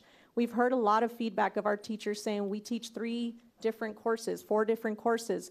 Well, when you run the master schedule, some of those students sitting in those courses, you have 6 students, 7 students, 10 students. And so it is a lot more workload to our teachers to have to prepare for courses that sound like they might be the same course, but standards of those courses are not aligned. So it does take more time in preparing for those courses. Number 3, we do need to be more strategic in scheduling our meetings in this model. But again, we would be working together as a team to say, again, where we require attendance for our special education, our review and dismissal meetings, our 504 meetings, RTI meetings, professional learning communities, meeting with our parents, we would be strategic in planning that time out throughout the week. And number 4, just ensuring that elementary, middle school, and high school bell schedules include the same amount of lunchtime in minutes as well in this planning period recommendation. So just to show that, this is a sample of our elementary teacher schedule moving forward for next year. And we can see that they already have 45 minutes for lunch embedded in their bell schedule. It is divided between 30 minutes of lunch for the students and 15 minutes for recess. And so again, just aligning all levels with that 45-minute lunch. We'd like to have then the middle school bell schedule aligned for our staff to have 45 minutes of lunch and our students, and our high schools to have that same increase of the time from the lunch. And so we might be asking, okay, to increase that time of 30 minutes to 45 minutes for lunch, where are we taking the minutes? We are taking minutes from each of our class times, about 1 to 2 minutes, so that we can add the 15 minutes to the lunch time. And then in looking at the number of small classes with less than 15 students, these do not include the fine arts, athletics, and CTE classes in these numbers. So again, just in looking at how many sections across our district and secondary campuses have sections in their master's schedule with less than 15 students. We can see that some of our campuses in middle school have small sections at higher numbers, and that is due to specialty programs that are offered. So for example, at Brown Middle School, you have 29 sections or classes that have less than 15 students. But that is also our campus that hosts the regional school for the deaf. And so we can also look at De Leon Middle School with having 41 sections or classes in their master's schedule. Those specifically are the IB middle years program, years 1 to 3 sections across their, again, 6th, 7th, and 8th grades. We have Fossa Middle School with 15 sections that have the middle school dual language program. So just having some of those considerations and, why maybe some of our middle schools have more sections under less than 15 than others. And so for middle school, we're looking at approximately 117 sections with sections that have less than 15 students for next school year.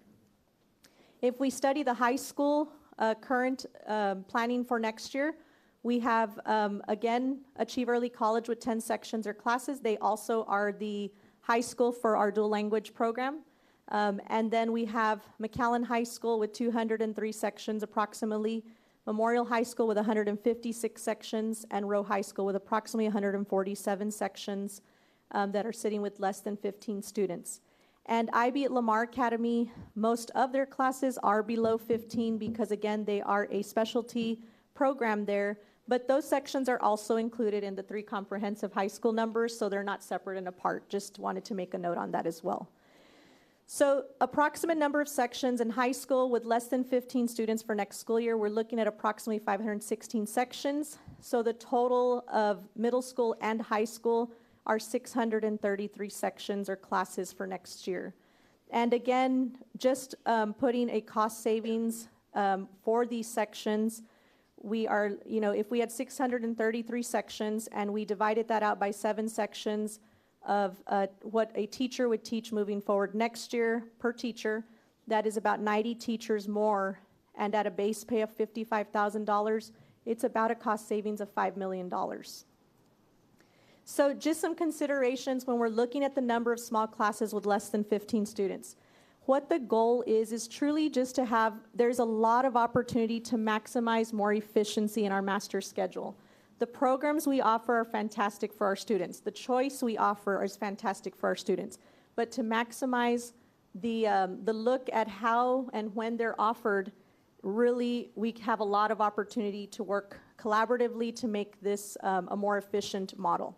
So wherever there are too few student requests for small classes, we need to look at, again, either consolidating, reducing, eliminating would be the last. But if there's only 3 students in the entire district asking for that class, we need to also look at the return of our investment on this, on what we're putting into in some of these offerings. And so what we currently do and what we move forward in doing is, if possible, just stack that class with another class at the same time to hopefully get more than the 15 students in that section to teach. Campus administration would need to consider and request approval for any classes that are less than 15, just to ensure that, again, there's been maximum efficiency in the master schedule being considered. There are advisories offered at some of our specialty high schools. And just to clarify, those advisories are in the master schedule to provide opportunity for our students to travel to home campus to take other classes, including our fine arts and athletics. So in case, that question comes up, well, I know that, teachers at this campus have advisories. Those don't sit in the schedule for teachers. Those sit in the schedules for our students, and that helps with commuting time. The number of sections provided also do not include small classes with less than 15 students in the middle schools. We will have to also look and see how to help make that more efficient. And again, our fine arts and athletics do have small sections throughout the day, and multiple staff travel due to supporting with specialty expertise. And we just want to do a cost analysis if that's as cost effective as it can be in the model that we're using it now. So TASB does provide staffing guidelines to align current schedules to establish those student loads and need in fine arts, in athletics, in CTE. And so just, have that reassurance that, again, what we're doing is just maximizing those opportunities on the master schedule using those guidelines as well. With classes that consistently have less than 15 students in any subject area that we're finding across our secondary campuses are the dual language program, the advanced placement, the middle years and diploma years program, which in our IB, dual enrollment, UT on-ramps, and again, certain fine arts, athletics, and CT courses. And that's just to say that some of these are specialized courses as well, but again, just looking at every one of these programs in, again, maximizing that master schedule. And what we do want to also continue or ensure that we're doing in looking at all of these courses and what we're offering is what are the passing and completion rates for that course. So for example, maybe we have 18 students that sign up and say, you know what, I want to take this class. We're excited to take it. But then middle of the year, they're now down to 8 students from 18 students. And we might not be reassessing the master schedule at that point in time to say, how do we readjust? And no one wants to readjust a master schedule, usually past the first 3 weeks of school. But at any point in time, we do need to set benchmarks and checkpoints to say, are we still staying with the same amount of students that enrolled and said, sign me up at the start of the year? We also want to look at how many students remain enrolled, again, throughout the year, align the purpose of offering our college-level courses in middle school and high school, which is to help students and families offset the cost of college by earning college credit. So if we stay aligned to that purpose of these courses, we want to also check, are we maximizing student opportunities while supporting our parents in that pursuit of taking these courses in middle school and high school? We also want to just reevaluate what are our district's instructional priorities, our current instructional programs being planned with fiscal responsibility in mind for the district, and as well as additional cost savings recommendation. Are we assigning, is there another opportunity to assign or maybe consider in the future some specialty pathways based on enrollment and course requests by high schools? So again, we don't necessarily eliminate sections, but we're just more effective and efficient in saying, how can we offer this to our students across the district, maybe at one of our high schools or middle schools?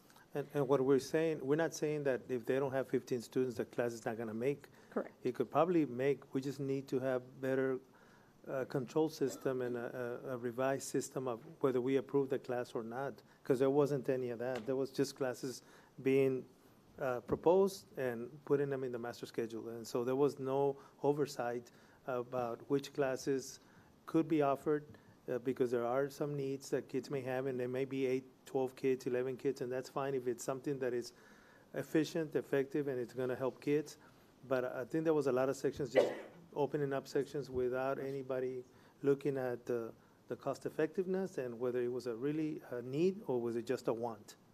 And that was something that this puts a plan together for us to have an oversight and have a better decision-making about whether we offer a class with less than 15 kids or not because of the cost effectiveness that we have to implement. Thank you, Dr. Gutierrez. And definitely considering the pathways our students are selecting, if there's that course they need to take in order to complete that pathway, that is definitely not going to be eliminated. That will definitely be considered. So the total projected cost savings in the information that's been shared here for now the updated proposal, number 2 for the planning period presented here today, at the difference of our teachers who would not continue with the planning period is approximately 374 teachers. Dividing that again by 7 sections per teacher, we're about 53 teachers less now, and at that base pay of $55,000, it's a little, it's about $2.94 million. Adding that to either, again, eliminating, reducing, or just being more efficient with our master schedule with those classes of less than 15 students. Again, looking at those 633 sections, dividing that out by 7 sections per teacher, is a little bit over 90 teachers. Again, at the $55,000 per teacher base pay is $5 million. and adding that to the $70,000 of the extra section stipend removal is approximately $8 million. And again, this is a model to work towards that. You know, just as it was mentioned earlier, this is not something you may meet immediately from one day to the next, but it is definitely a step in cost savings. And again, I think especially opening a conversation to evaluate how efficient we are in what we're offering and making sure, like Dr. Gutierrez said, there's checkpoints and moving forward throughout checking that information. Before we go on. Yes. If you go back to that slide, if it's okay. Thank you. Looking at that slide, and again, we're looking at 2 to 3 years out, and let's say it's 3 years. It's a little bit over about $2.6, $2.7 million per year if we follow the current trend of attrition that's been happening over the last 3 years. If you go 2% per year of a salary increase for staff, it's roughly $3 million, más o menos. Am I right? From the local. From the local fund, Yeah. exactly. So the point being is that if we begin to, at one point, reducing our staff by the number that's indicated here at a pace that's roughly what we've experienced, we can then, with doing other things within the district, is be able, almost to be able to pay out of local funds just by the savings of having to reduce our staff to cover any increase moving forward by a 2% at $3 million. Would that be a fair statement? That is correct. I'm not saying that's what we're going to do. We're not saying we're doing all of this for that. We're doing it to try to save the districts from financial exigency. That's what we're trying to do. Because we cannot continue to operate in a deficit. We were a deficit last year. We're trying to avoid a deficit here, trying to hopefully balance. But we also want to keep our highly trained staff as much as we can. But we have to recognize is that we have more people than we have children, because the district has gone down from 25, just under 25,000 kids to around 20,000 kids. And just the last 3 years, we're on track of losing around 300 to 400 students, which equates to roughly about what, $4 million? More or less. That's correct. About $4 million. So that's the issue that we have. We cannot compensate our staff like other districts have been doing because we have not tracked our staff in accordance to our student population. In reality, from 5 years ago, we've lost per year $30 million by losing 5,000 kids at 6160 state funding. That's how much we've lost in funding available to us, and yet our staffing has not compressed at the rate our students have compressed. Is that a fair statement? And that's what's got us in this situation. That's why I've said earlier, and I'm going to say it again, we now have a district comprehensive staffing plan that as we move forward, there has to be a case made to you and anybody else in authority to decide to replace that person within the district, that teacher, that librarian or whatever, within the staff we have. And then those that separate, you have to really think about, do I need to replace them at all to get the numbers we're talking about here, to begin to realize on average, roughly we got 2.5, 2.7 million per year to get that 8 million. That's right. Yes, Okay. sir. Thank you. It's just that the raises that we could be giving have been tied up with excessive staff. So that's why we need to right size so that we can use those monies for salary increases. But right now, we can't have salary increases and be overstaffed. We have to right size and then give the salary increases that the employees deserve. And that's what we're trying to do here. And it's not, the only way that this can happen right away, fast, is to let go of employees. But we're not doing that. We're just going to have to go through attrition for the next couple of years and continue to right size and then use those monies for salary increases for our employees to stay competitive with our salaries. And we want to stay competitive. And so that's the only way that it can be done. It's the only way. You can't have it both ways. You can't have excessive staff and give a lot of raises. It doesn't work that way. I do have a few questions now. As far as endorsements for our students, this will not, any changes regarding how many classes may be available. In other words, if certain classes do not make 15, and so administration will have to start deciding those classes are not going to be available here at McAllen ISD. That is correct. But it will not be affecting those individuals with their various endorsements they have to make. That is correct. Or in their specialty pathways where, again, they need to have certain coursework to complete. to either earn a diploma or certification or that end goal. The other is it will not affect the district or the student when it comes to the college career and military ready. That is correct. In other words, that we get the skill, knowledge, and experience of the classes that we offer to be able to be competitive, to go to college, go into a career, go into the military. That is So correct. that's not going to change. And again, we offer a lot of opportunity in those areas, so that is a great advantage to our district. Again, just maximizing all areas of the master's schedule to just increase efficiency will definitely help us ensure that that aligns. But what tends to happen, we all experience, especially when we're in college, is a class didn't make, you know.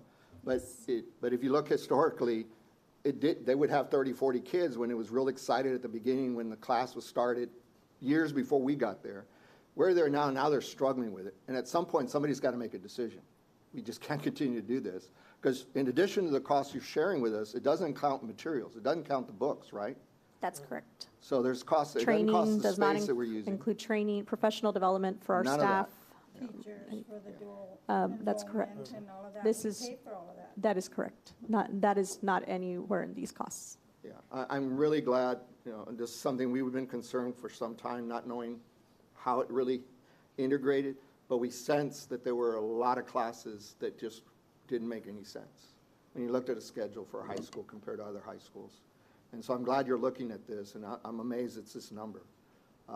But I'm also pleased that you're looking at ways that you're giving a fairer opportunity that if it can make 15 or 16, and it is required, and there is a pathway, that they're going to continue to exist. And I think that's And fair. even like Dr. Gutierrez said, even if it's 12 or 11, but that is a required course, it doesn't mean it'll be closed. Again, just how many of these courses are in the master schedule for secondary schools, and this is data from that. Gotcha. All right. Who analyzed this information as you were preparing and came to support what was being suggested or helped you refine it as you brought it here today? So our master schedulers from the district, at our campuses, who I say from the district because they really are a great team at the secondary levels. They're waiting for guidelines to say, how do we move forward? And in them, I work collaboratively with Ms. Angela Allen, who I say is the scheduler of their schedulers and deans. And so we're running data. We just run data, but every master schedule is driven by course requests from students. That is priority. And so just know that that is where this starts. Any master schedule will be driven by the course requests of students. Whether I want to populate a course because it's an interest that I have, okay, are there course requests to align with that? And so that is collectively and they are looking at course requests. Okay, what are we going to offer next year at our campus? But then also, how do you want us to roll it over? How many sections? How do we make this work? And so in working collaboratively with her, in studying TASB model, and studying with other districts, it's taken a big team effort in trying to come up with something of saying cost savings that I know it would be a paradigm shift for our district. But again, considering what our goals are and the task we're given to cost save, we need to start somewhere, and I think that is a right foot stepping forward to at least look at those considerations of those sections. Well, yeah, it's interesting. In the last several weeks, I've conversations with folks my age and older about how it was. And it's great that, you know, our kids have an opportunity to express the interests they may have. But there also has to be somebody in the room that's an adult, whether it's mom and dad or whether it's the administration or definitely a campus, either the teacher with the principal having this conversation, that if it's only a handful, it just, mijito, it can't happen. You know, usted pero no podemos. I mean, that's the fact of how we all grew up, at least in my generation. If we can't, we can't, you know. As much as we want you to have it and as much as we like you to have it, it just can't happen. Yes. And that's why it was key for me to find the answers to those first two questions. It doesn't impact the endorsements. It's not going to impact their ability to graduate with a skill, knowledge, and experience to be competitive. They just may not need that course, even though they may, quote, want it. It may not be conducive for us to be able to afford doing that in the Correct. future. We'll ensure there is a course opportunity for that same pathway that they've started on to complete it. Gotcha. Thank you. And also just in studying, you know, where our students are selecting to attend, how does that translate to that college credit where they're going to? Because it would be great that they earn all these college credits, but translating it to where they attend is also critical. So we're researching even to that level to say what the selection of our students that they're going into college over the last 3 years, what does this translate for them when they leave? And is it cost effective for them and their families as well? Well, is it a cost that we need to bear? Is it something the two other institutions of higher learning can bear the cost? Correct. That would make more sense, I would think. Yes, sir. All right, thank you. Madam President, go ahead, Eric. So I have a question going back to page 24, where it has the breakdown, classes that consistently have less than 15 students. And it seems like all of these, right, there are some sort of advanced academic class. But do we have other, what would be considered core classes that are less than 15, like an AP calculus or like, is that what you're referring to? I would love to see the breakdown of the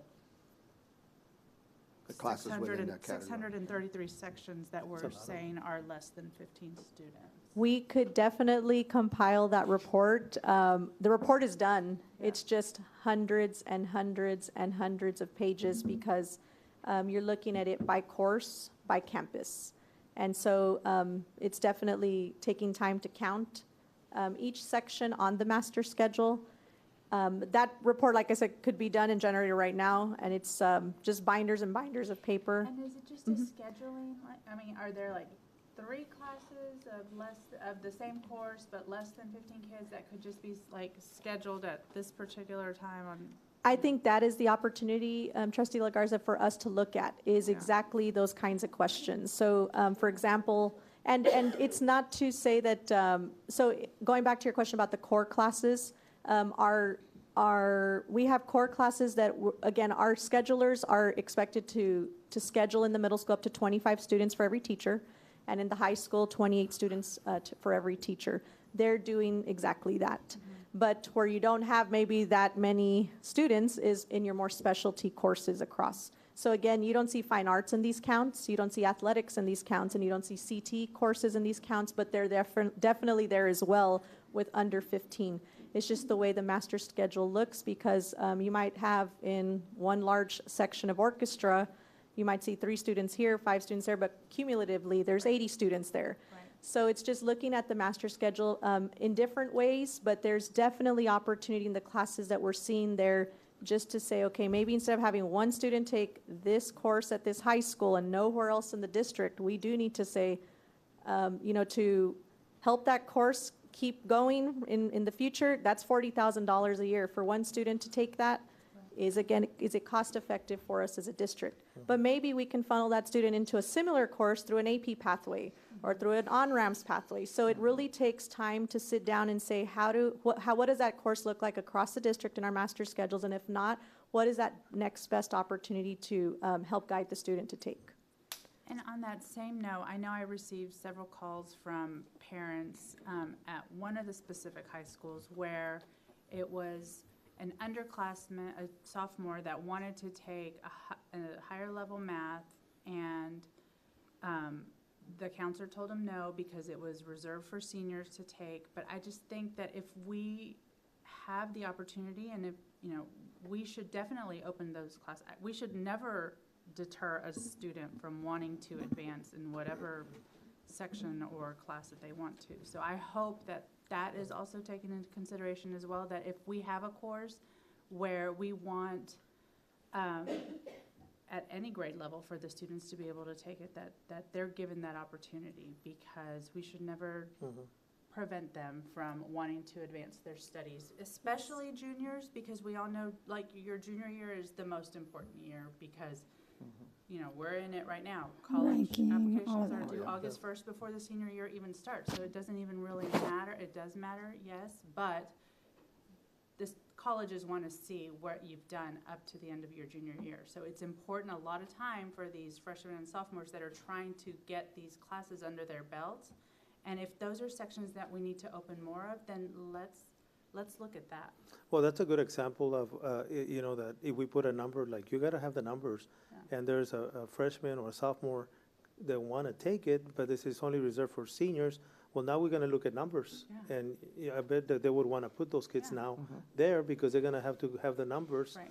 versus they could have 3 seniors and you have like 10 sophomores that want it, but they're putting them on hold because Right. it's only supposed to be for seniors, Yeah. but there's less than 10. Right. Now they're going to want to put more kids in there Yeah. so that the section can make. I mean, even in college, if you don't have 10 students in college, Right. the class doesn't make. I get you. In here, there was no oversight, nobody was checking, and sections were getting opened over and over again Right. with very few kids, and that's very costly. And we'll May I? definitely look at that. And also with seniors, you mainly prioritize their graduation requirements as well. So that's why they usually get, not to say priority, but we want to make sure, their timeline is a lot shorter to get those graduation requirements in. But we always say we're going to give that student the opportunity that's next for them on either their math pathway, their English pathway, science pathway. And then we also need to look at our staff availability, right? So again, we don't want to just maximize the staff, but also consider, okay, how many preparations are they already going to have to work with before I add something else to their plate for another section? Gotcha. Thank you, ma'am. Thank you. Mayor. Trustee Pena? Great points, everybody. And so when early college first came into the picture and now, 15 years later, the last 2 years of high school have become college, basically, and we want every opportunity for hopefully every one of our kids to leave with 15 college credit hours, which would be your CTE.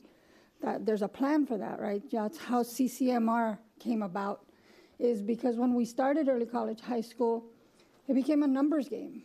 It became one school district wanted to have the most kids enrolled in college, and college wasn't for everybody. And so advising is key. And just because we offer a class, we want to encourage kids to go there because we need the numbers to make the class. We can't just offer classes. That's the basic structure behind the CCMR plan, is that kids leave here with 15, 30, 45, an associate's degree, or beyond now with the UTRGV project, right? That's your basic plan. So if kids are not being advised to take your 15 because that's where they go, and you know this by virtue of testing them and their interest, When you test them, you know if they're college ready academically, college ready career and technology, because academics are not for everybody either, So advising is key. We can't just offer courses and say, oh, only seniors can take them, or we really need to funnel 6 more kids into there to make the class. Every single kid needs to have a plan. And if that plan says, you know what, I need to take this class, and 4 classes in sequence, right, because they start at 9th grade, then you need to make sure that they're being looked at, advised, and put in that sequence of classes. Not just, let me take an extra class, it's being offered, I need 6 more students in there, let's put 6 more students in there. If 5 of those students don't need that as part of their pathway, don't just stick them in there for the sake of making a class. That's correct. So this is all part of the, CCMR is very basic. It's a plan. Advise kids properly, and it works. You don't have extra classes. You don't have to pay for extra teachers or extra books. And so that's what I hope is happening across the board, and that we don't just have a bunch of extra courses because 1 or 2 kids is interested in it. I have an interest in, philosophy, but 20,000 other kids don't. We just can't offer that, and sometimes that's what it takes. And it really bothers me to hear that nobody was following this, and nobody was keeping track of this, because this is the basic structure of higher ed infused into K-12. And so hopefully that can be rectified. And if you can sit down and make sure that every kid that's in a higher ed course has a plan and they're sticking to that plan, we shouldn't have this problem. That's what I wanted to say. Thank you. So I have some questions. I wonder when you're talking about students, small classes, at first when I read this, I thought, oh my gosh, you're trying to get rid of dual language, you're trying to get rid of IB, you're trying to get rid of UT on-ramps. And so I do have questions about that, but I wonder if the classes that have, 10, 11, 12 students, if those are junior, senior level courses, because we at McAllen ISD require more credits to graduate. Correct. And because our students are taking high school classes in middle school, they're finished a lot sooner. Like they could graduate in their junior year if they were in another school district because they don't require the amount of credits we require here. So by requiring those amount of credits, are we creating the problem to where they're like, well, you know what? I don't want to take another math class. Let me take a flower arranging class. Let me take this class. Because we are requiring so many credits, could that be part of the reason why we have these smaller classes? So I think when you look at that data, you need to look at what grade level those classes are. I also worry who's the one making the decision, because if you have a principal on your campus that's yes, yes, yes, if we can, we will, that's wonderful for those students because they're going to have an array of classes. But if you have a principal on a different campus, like, no, that's not fair to those students. If they're not, if you're offering course A at this campus, you should offer it at this campus too. It's kind of McDonald's. I should be able to order anywhere. If I live in that zone, I'm paying taxes in that school zone, that campus should have that class. My kids shouldn't have to enroll at Mac High because they want to do UT on-ramp, so they shouldn't have to enroll at Memorial because they want to do, the AP, right. And so that concerns me. When I read this over the weekend, I freaked out. I was like, part of our goals and our strategies is strategy 3 is we will foster secure, supportive, rigorous, and engaging learning environments. And then strategy 4 is we will utilize national and global standards to customize learning for every learner.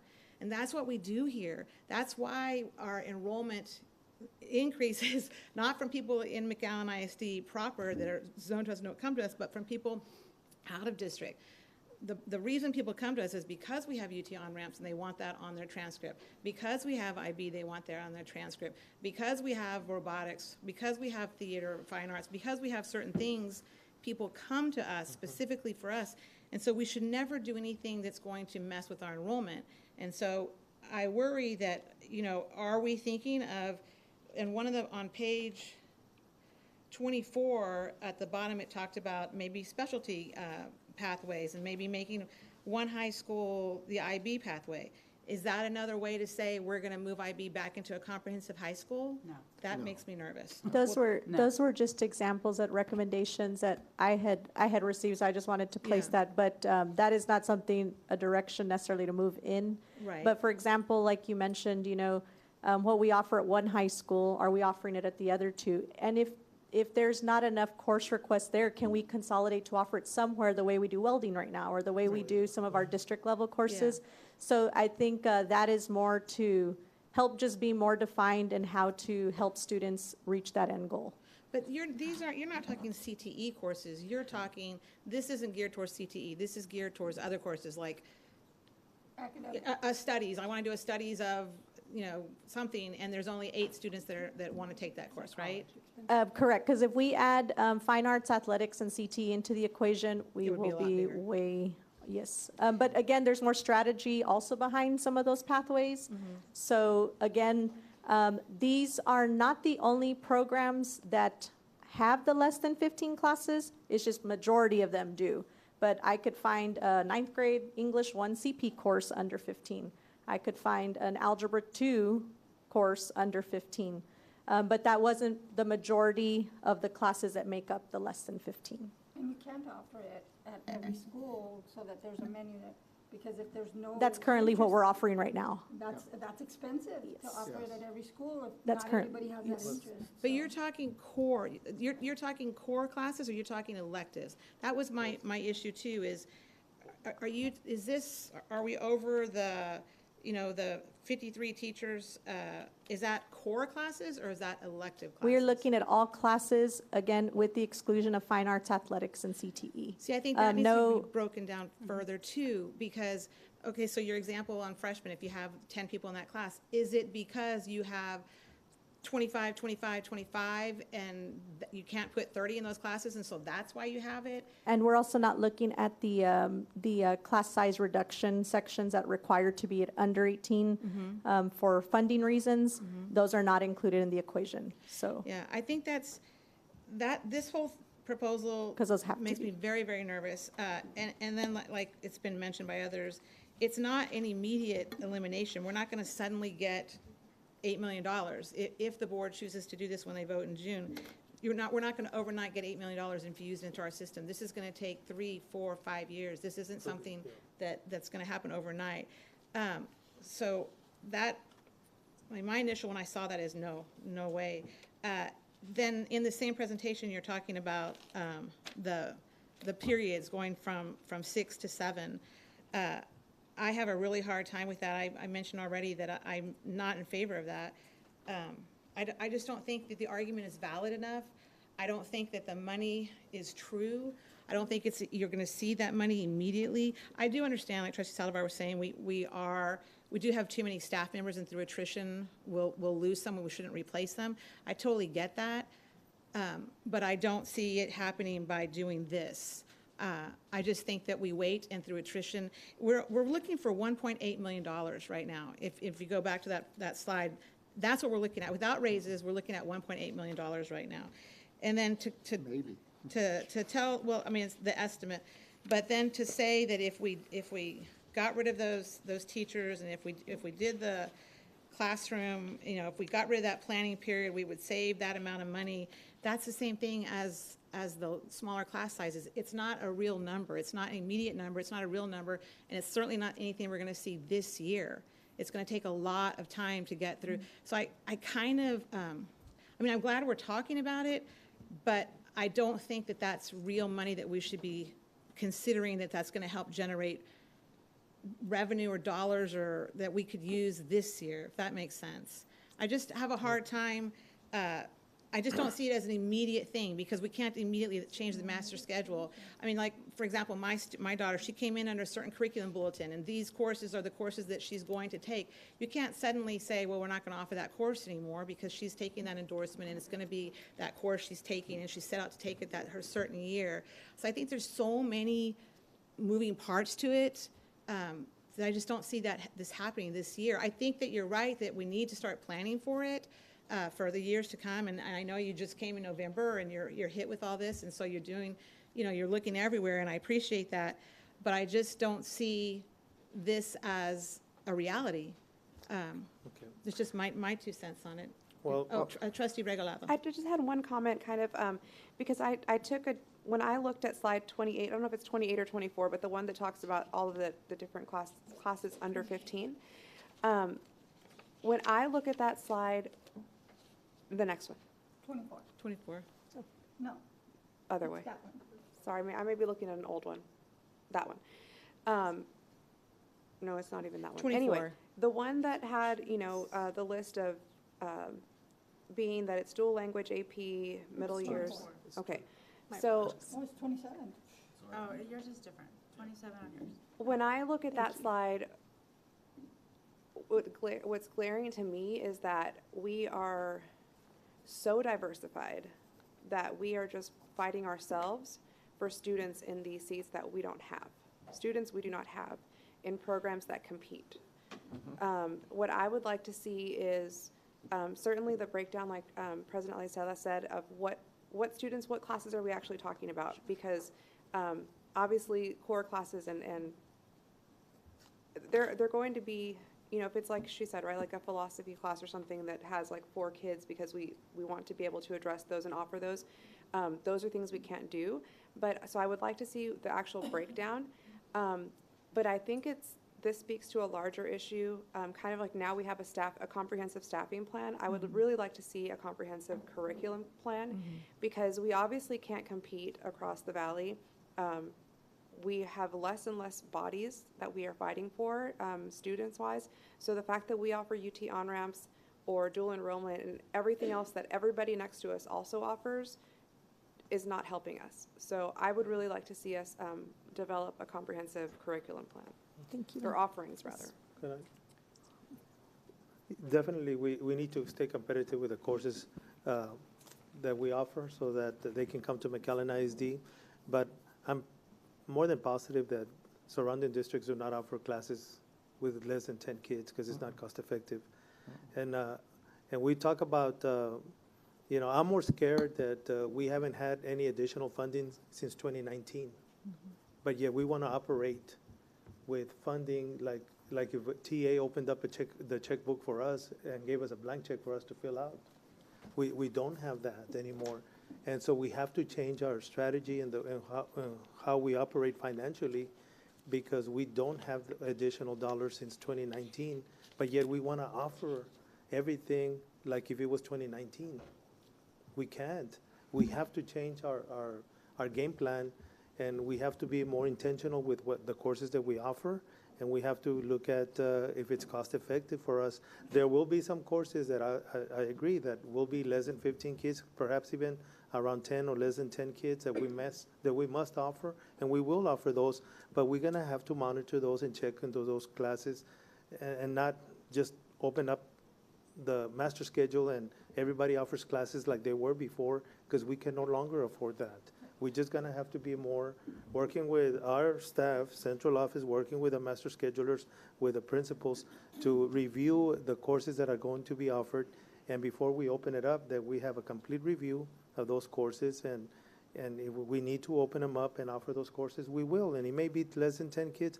It's okay. If we need to do that, we'll do that. But it won't be like it is now where everything is under the sun is being offered. And nobody's monitoring that. We want to monitor that. And that's why if you know what the kids' plans are, it's great that you want to monitor, what teachers we have that are available to teach and try to offer as much as possible, but you need to know where the kids are going. That's the biggest, I think, lesson learned from higher ed infused into K-12 is that you have to advise kids. You can't just say, oh, well, we're going to offer this, this, and that if you don't have kids to go into those classes. So you have pathways. It's very clear. We did a lot of damage, I think, to kids. And I tell you this because I was part of that. When we started early college, kids were just put into classes all over the place with no reason, because we needed kids in college courses, and kids were dropping classes, failing classes. By the time they left high school, they couldn't access financial aid because their transcript was a mess. So if we don't advise kids and make sure that they're getting the proper courses, you can offer everything under the sun and on-ramps and AP and everything under the sun. But if you don't know what your kids are doing, if you don't know that they're all on a pathway and making progress to that, you can't just offer stuff. Well, this is the fact. Oh, just one second. Were you done, Trustee Peña? I'm done. I'm sorry. Trustee Sutherland. If I interrupt, I apologize. No, you're fine. Okay. This is the fact. There's 28,000 students that are K through 12 that live in the McAllen ISD area. That's supposed to be, in the old days, the 60s and the 50s, were captured students that would have walked across the street or down the street to their school. That's the way it was. Today, of that number that we have available in McAllen ISD, and again, we've been provided this every year for the last 4 years. We got it in March as a board from our student support operation. There's 20,500 students, más o menos, and it's been dropping. We lost 361 recently. Of that, 2,500 are not from the district. They're coming from out of district. That means only 18,500, 10,000 less than are school age available to choose McAllen ISD, do not choose McAllen ISD. And when we started the open enrollment, no tuition, back in 2016, 17, we only had 30 students that were paying a tuition coming here that we know of. There probably were others living with grandma and grandpa or tío or tía that we didn't know. But registered that we knew were out of district people were only 30. We have 2,500, más o menos. That we only get state funding for those children. We do not have local funding. So we're having to use our local fund to supplement whatever programs and services that we're not getting from them, from the taxpayers they're paying for this school district. And the money's there, okay? Obviously, because we are using that money they were collecting from our local property tax for the $20,500 total. The reality is that you cannot be everything to everybody. Nobody can. And none of the sort of competing districts are doing what we've been doing. They're not. They can't be, because they'd be in worse shape than we are. And if you don't know where they are right now, it's because they're on a September or August budget. They're not on our budget. So we're ahead of the game right now. The things we've been talking about for the last 2 months, they're going to be still talking about. And they may be having to make decisions about either a RIF, or they're going to be doing a hiring freeze, et cetera, et cetera. But the point of the matter is to draw in 2,500 students more so that we can be above the 20,000, because we're offering courses that other districts do not. That doesn't make sense. It's not sustainable. It's not. And so I think I guess the question I need to ask is, just like on the special ed side, do our students have an individual developmental plan? That's what I'm saying. Advise the kids. Because there is software out there that you can have an individual developmental plan with a counselor sitting down when they start their 8th grade year, and I would start them in 8th grade to see, because they may take some courses in 8th grade, to see which one of the endorsements they're interested in, because they're supposed to decide in the 8th grade, right? So you start building their portfolio, then you start scheduling whatever the classes may be, because the whole goal is they graduate in 4 years, not 5, 4. And we've done a great job to get them to 4. We weren't there before. The other is that they're truly college and career military ready. So whatever endorsement they've selected, whatever pathway it's 26 credit hours, if I'm mistaken. That's what we're required, right? Correct. Other districts require 24. But most districts of our caliber are 26. We're not out of the norm there, right? Now, it takes a committee to graduate somebody with the 24, which we don't allow that here unless special circumstances, a committee could be formed and a decision be made on that individual child. But everybody else is 26 hours. That's correct. That's correct. Edinburgh's 26 hours, right? They're all, that's, PSJ is 26 hours. That's So we're offering a lot more, but the reality is it's 26 hours. So how many credit hours do they really need in the subject matter to be proficient, master at grade level, to graduate and be competitive at college, career, and military ready? It's not 600 additional courses, I can tell you that. It's not. And it's absurd that we'd be spending that kind of money and holding the folks that are out there working, trying to make ends meet, trying to do what they can, when we're not managing the money correctly by hiring the people we really need for the courses that we need. More importantly, we're in the people business. What do our children and their families expect? And 10,000 of those children's families expect something other than what we're offering, because they're not picking us. Trustee De La Garza? Just going back, I guess, circling back to a couple of things that Trustee Saldivar, Aliseda, and Trustee Peña have mentioned. Trustee Aliseda, you brought up again rigor. I think, yes, we do a great job of offering, but I think also there's a level, shame on us, shame on our leadership, because we put pressure on principals to fill certain courses, to fill dual, to fill CTE. And that leads counselors to put or recommend students for maybe not the class that student could perform well in. So our CP classes are busting at the seams when we could have more AP. There was a couple of meetings back, I don't remember, when we were reviewing AP Capstone, and we saw the differences between AP Capstone at Memorial, where it was huge, to Mac High, to non-existent at Rowe.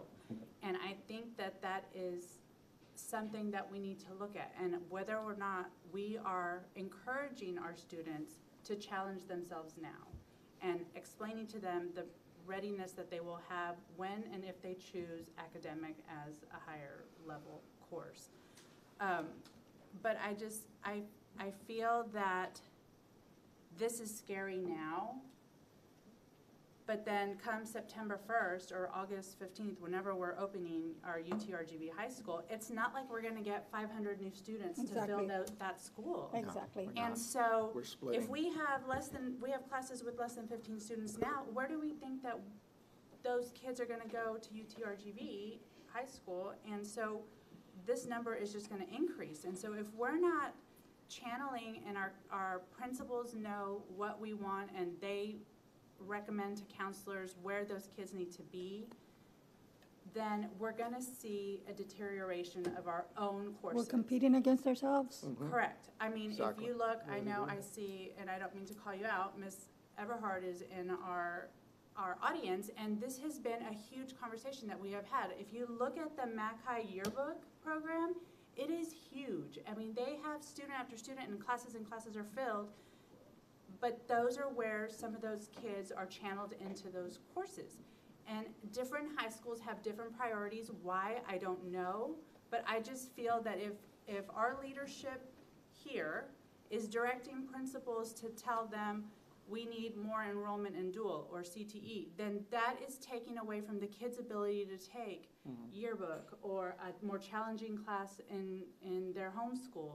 I just think that we, as a district, need to better express to our leadership and to trickle that down to our principals, and then they recommend to the counselors, like, what is the goal? Because it seems like every high school is operating independently, and adding a new program is going to just Dilute it. This Dilute is it more. This is a yeah. great representation now, but it's going to be totally different in 6 months. Achieve is an award-winning, twice over, Blue Ribbon School, and a lot of other accolades, and it works because they have a plan for every single student. Trustee Delagarza, were you finished speaking?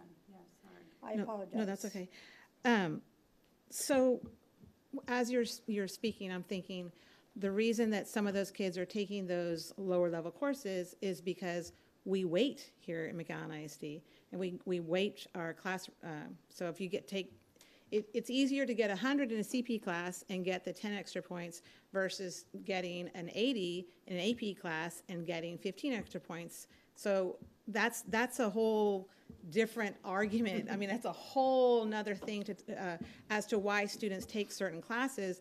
I don't think it's the counselors. I think it's the parents and the students trying to game the system to make sure that their students are automatically enrolled in a Texas University. I think that has a little bit of the equation. Yes and no. I mean, I think it depends which university they want to go to, Right. right? I mean, that was the number one question when we were touring schools, and I said, what ranking do you require? What SAT score do you require?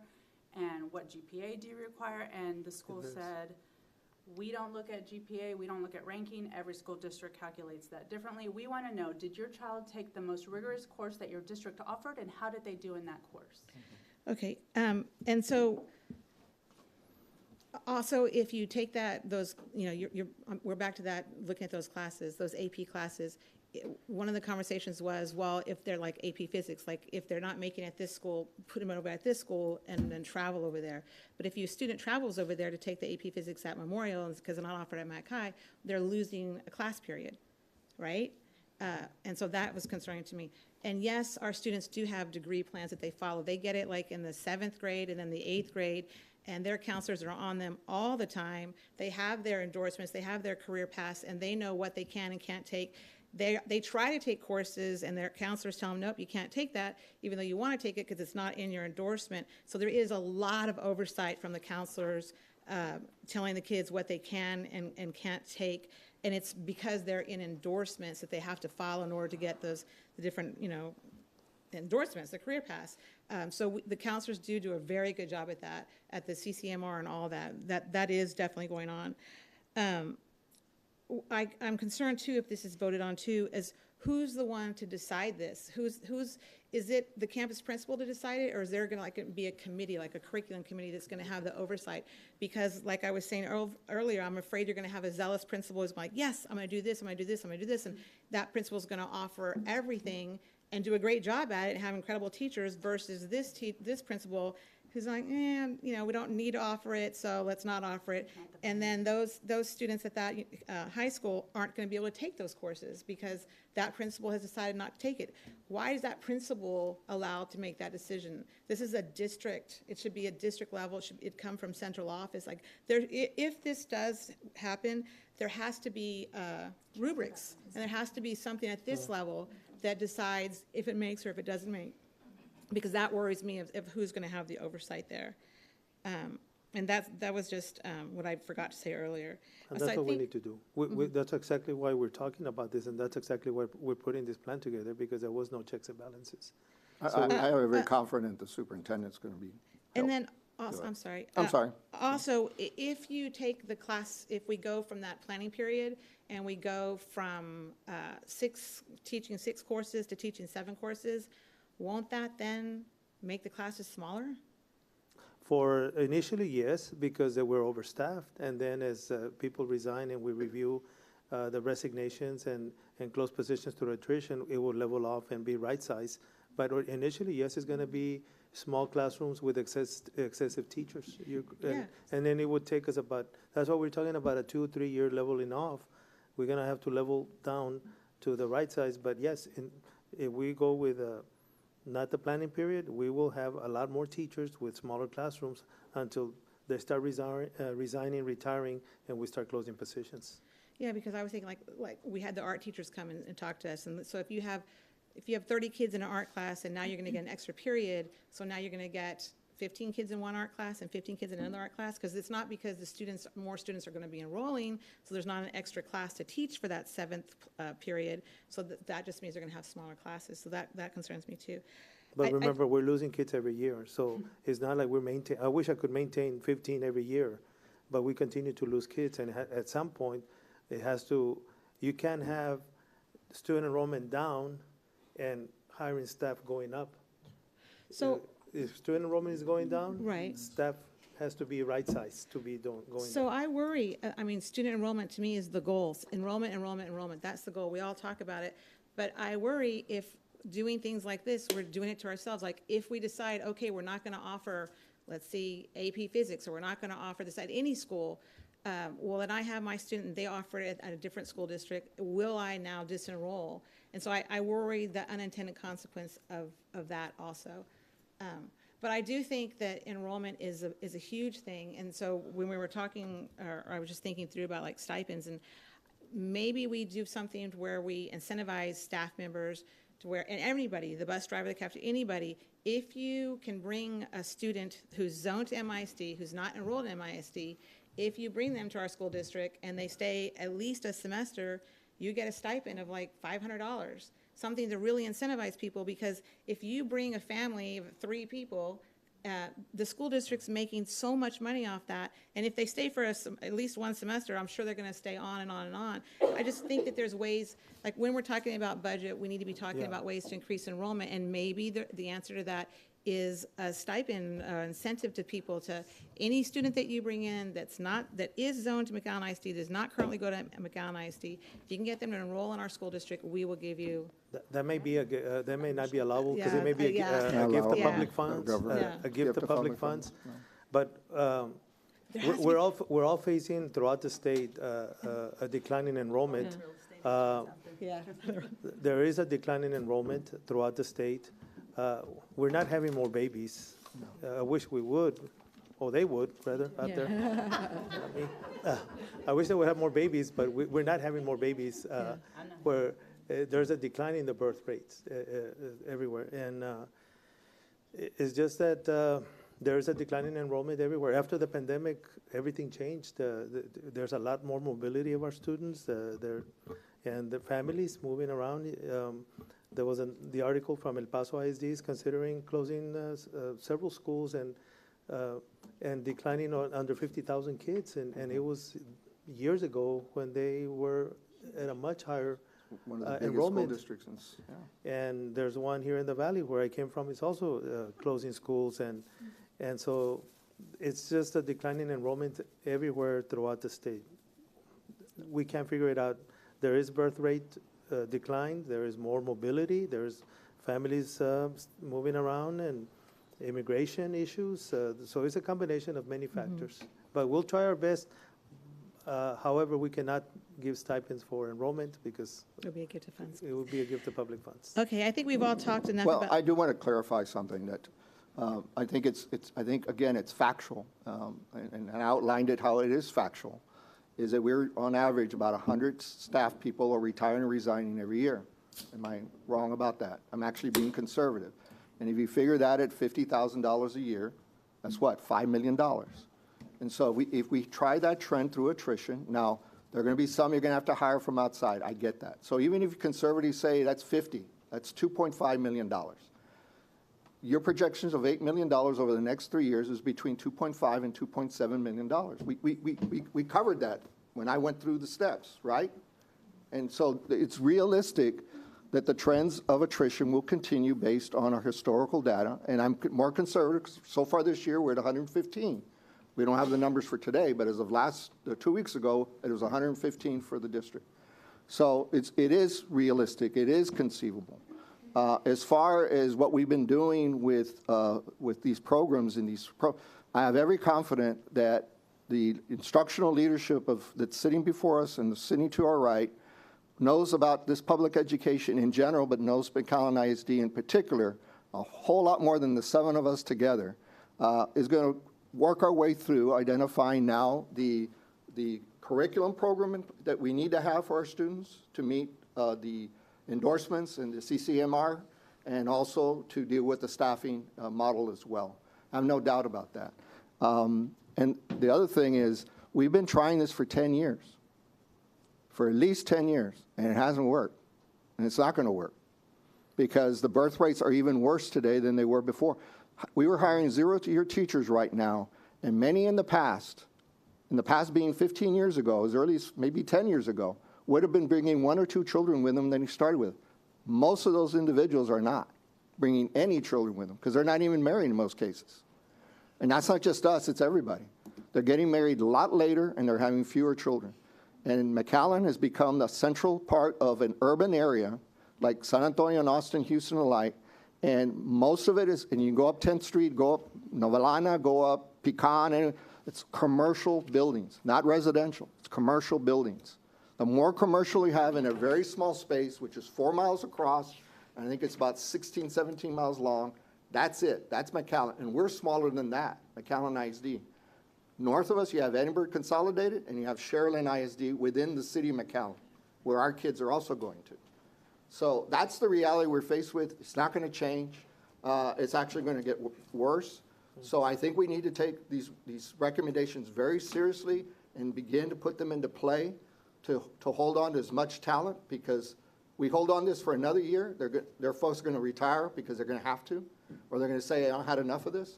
And the worst of it, and every principal will tell you, we're already having first-year probationary and second-year probation said, I've had enough. I'm not doing this more.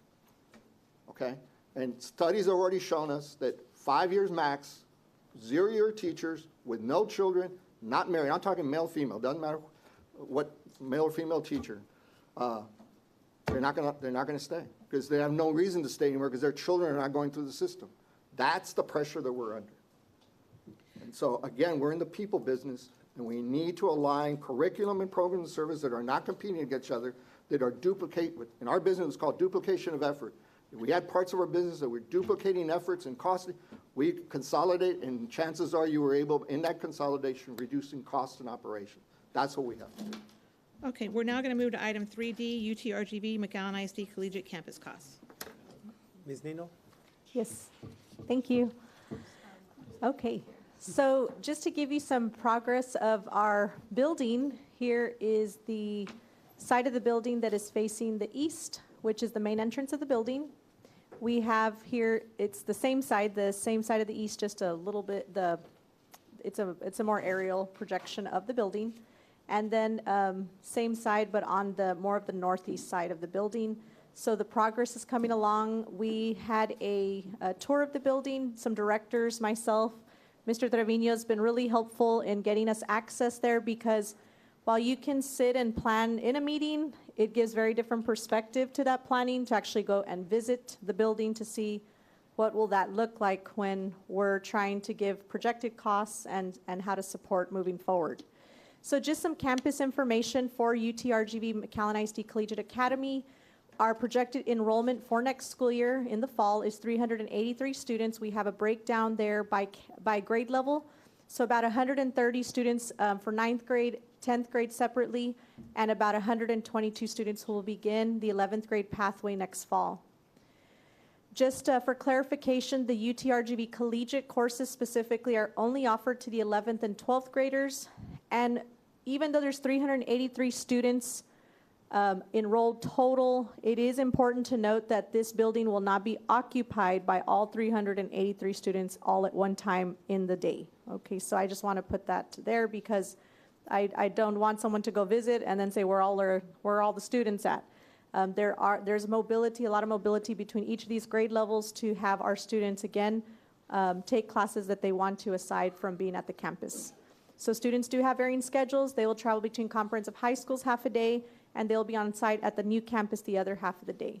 The building capacity approximately for the way that we would be staffing and doing the master schedules for about 650 students. Also, here are the annual operating costs highlighted under the area in blue, and this is going to be the projected amount of annual operating costs for staff. The staff noted here would come from within our district and assigned to work at the Collegiate Academy campus, and that projected operating cost for staff is right over $1 million. The project costs, which are indicated under the green section in this spreadsheet, we have technology needs, we have some recurring needs in the clinic, such as maybe rebuying Band-Aids, rebuying some scales, some thermometers, library to get the library up and running, software, books, library supplies, a book cart, instructional materials for the classes themselves that are part of UTRGV Collegiate. We need to equip the 9th and 10th grade biology and chemistry labs there because they're not UTRG Collegiate courses. These would be McAllen ISD on-grade level biology and chemistry courses, so that is our responsibility to equip if we're going to have those students taking those classes there. The cafeteria is obviously part of the site, but we do need to purchase sitting tables or benches for our students, as well as some equipment for our cafeteria staff to utilize to ensure that meals are provided to our students on site. Some building consumables, such as cleaning supplies, would be recurring costs.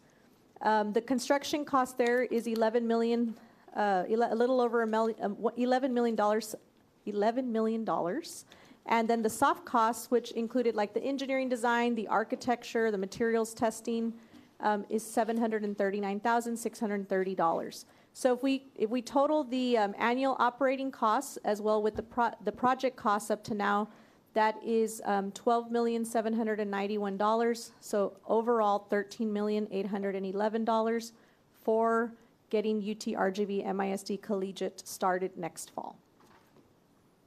Here is a sample 9th grade student schedule. This, again, are just to show the 4 classes that our 9th graders will take on site at the Collegiate Academy. So they'll be taking English 1, Biology, AP Human Geography, and Spanish 1. Not necessarily in that order, just to show what the 4 classes would be.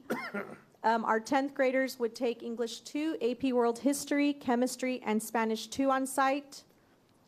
And then this is the core curriculum plan for our 11th graders, and then as they're moving forward into the second year of the Collegiate Academy.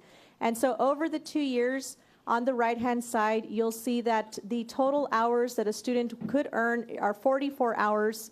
And if they do decide to take the optional pathway course, which is an additional 3 to 4 hours, they could maximize the opportunity to get 48 hours total. Something I'd like to include here are there's 4 pathways our students can select from to further experience the pathway. We have an education pathway, a computer science pathway, an engineering pathway, and a health science pathway. And as of right now, out of those 4 pathways between 9th, 10th, and 11th grade, majority of students are picking the health science pathway as well as the other pathway. And the other pathway is just defined as students that are not interested in any of the pathways that are currently being offered at this site. Here is a sample schedule for an 11th grader who would select a morning schedule to be at the Collegiate Academy in the morning. They would eat lunch at Collegiate and then onboard a school bus to return to home campus for the rest of the afternoon. And for an afternoon 11th grader, this would be their schedule where they would be at the home school all morning, arrive to collegiate, eat lunch, and then enroll in their courses for the afternoon and return to home campus on the bus at 4 to then be dismissed at 4:15. And that is currently the information we have in beginning the Collegiate Academy at our new site. Thank you. If I may. Go ahead. That $13 million, is that all ours or is that split with UTRGV, the starting? That is all McAllen ISD, Mr. Salivar. There are some costs that are split. For example, the furniture, we're going to roll that into the contract, so that will be split. Okay. But for the most part, it is ours. Okay. Yes, So sir. this is over and above the commitment that we made for the actual structure, just to get turnkey and get it started. Yes, sir, that is correct. And what is the anticipated annual cost going forward? About the $1 million that we have at the top. Okay. The annual operating cost for our And part. that is setting. $1,020,000 at this point. Yes, that's correct. All right. And that's, of course, with no raise or anything, but that's the anticipated conservative start. Correct. Gotcha. All right. Thank you. Yes, sir. Just a concern that with this campus, we have a commitment now for 35 years. It's a lease that we have for 35 years. And we kind of like, for right now, that campus was built for about 500 to 600 students. We're going to see if we can recruit from surrounding areas to attend this beautiful building. It's located by where all the hospitals, clinics are going to be built. And but for now, it's going to be a struggle to enroll students in there because UTRGV has a criteria of who goes in there, and which is something that I disagree with because we should have a little bit of more of a say-so as to who goes in that building too, because we're paying for $30,000 a month for the next 35 years, and right now we're trying to see if we can fill up that building, but we have maybe around 300 students, but we'll see how many are going to stay there. But I would like to max that building at the 500, 600 students that it's supposed to have. But it's not going to be like that. It may only be filled about 30% of the building, maybe filled. Yes. The students come and go for now. And we'll just try to see if we can fill it up with some more recruits that we can bring in from surrounding areas that want to be part of the UTRGV McAllen ISD Collegiate Campus. So there's real opportunity in that regard. Now, what other costs, are like busing and all that, is that calculated in there? Maybe I missed it. No, we didn't put the busing. No. So there are other costs not associated with this that are not included in this. Correct. We did include about $105,000 for just contingency to start, but you are correct, sir. These are just those costs listed. And something else I would like to clarify as well is I know Trustee Peña has shared about Achieve Early College High School, where there you finish the 60 hours over 4 years and you earn your associate's degree. That's the plan. Yes, ma'am. Not everybody gets that. Correct. But you're correct, and that's the end goal for that pathway here, because we have had several questions. Families have asked, are we getting an associate's? Are we getting a bachelor's? And the answer is the goal is to just be core complete in the what we call requirements of a pathway to go to UTRGV and transition. Okay. Can I? So they don't even come out with a degree. Trustee Peña? I promised. That's correct. I promised myself I was going to not say a word. I just want to know how we're going to staff it, teachers. I'm sorry. How we're going to staff it, teacher-wise? From within? In that regard. From yes, within. from Okay, within. so Correct.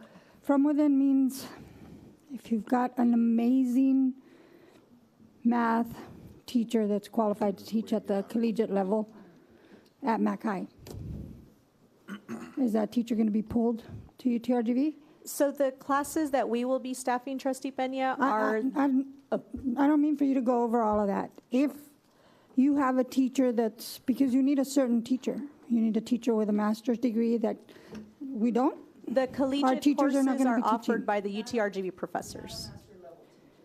So none of our teachers are going to be teaching these classes. It's all going to be UTRGV. Are we fronting any of that cost? No. Not, No, not at the that's collegiate awesome. level courses, which are the 11th grade and 12th grade. Sure. Only the 9th and 10th grade, we do need to staff. It's a positive. And I'm asking that because 1 year Edinburgh opened up transfers for teachers. And one school, and I'll just say it, Edinburgh High, which had moved over, lost all of their qualified teachers to Abella. You were there. No, I wasn't there, but I know. Well, they lost all, and I say we, I was part of that bunch at the time, but sorry. They lost all of their dual credit teachers that were already accepted from Edinburgh High to Vela, all of them. They lost them all to Vela because they all wanted to transfer to Vela because they wanted to be at that school. And that's what I don't want to happen here. I don't want our best teachers at our comprehensive high schools to be taken and put over, because then that puts our regular kids that are doing other stuff. So that's a positive, and that's it. I'm not going to say any more about this at all. Trustee Regalado. I have one question about the sample schedules with the 9th and 10th grade. What's the logic or rationale, I guess, of them only being at this campus half a day? So students had the choice to stay at the comprehensive high school 9th and 10th grade first, where 11th grade was only going to be the students on site. However, in again trying to maximize the use of that building, we are going to have them take some of those courses there, and then they would take the other half of their schedules, because some do still want to do obviously our fine arts and our athletic programs, CTE programs, and so they will take those courses at home school. But the half-day scheduling is to maximize our building capacity so that they can already be integrated into that setting over their 2 years before 11th grade begins. And so are the same, I know I said one question, but are the same teachers going to be teaching morning and afternoon, or they're also going to be moving back and forth? No, they will be just on site at UTRGV Collegiate, and our teachers will be, so we're planning for about 10 teachers total, because in looking at 130 students, we're trying to again staff those sections. So we're again estimating about 10 teachers, one per subject, so that they can, but they'll stay there all day. On Friday, the 11th graders do not have courses with Collegiate because professors do not teach on Fridays. So we're going to be embedding activities and other things for them on their Friday schedules, because we still have students on Fridays. Okay. Yes, ma'am. We feel that the kids need to have some of the comprehensive high school experience. So going half a day and then going back to their comprehensive high school is what they want to do. Achieve doesn't get that. Well, that's, this is another model, you know, you can't fit in everything the same way, especially because you have, we have 3 campuses that are specialized. We have IB, we have Achieve, and now we have UTRGV. So we're gonna have to make it a little different for each one of them, so that hopefully we can attract students from surrounding areas as well. We just can't keep the same services, because then we're triplicating services instead of duplicating. We're tripling them the same. And we also have the STC academies at each of our home schools as well. Well, you know, I know we're talking about UTRG, but it is a word. But this comes back to that point, is that, as was mentioned earlier by Trustee Regalado, we really need to be looking at our academics, and there probably needs to be established, if it already is it, with the superintendent, and is a means of a clearinghouse of these programs and services and how they're going to be structured. I'm not too much opposed to the idea of having the 3 high schools having somewhat different programs, provided that at the core AP and CP are available at all 3. But other districts have done, and other districts, not just in Texas, but in other parts of the country, where much like a college program, they have a program for fine arts in one campus and a more focus on something else in another. And it may make some sense to do that, especially with the endorsements and how you staff for the endorsements for students. But the only way you know that is how many students are choosing what, which I think most of them are doing the general. So you're back to the comprehensive. But I think that we need to have caution, like Trustee Aliceda said, our board president, that we need to cautiously move in that.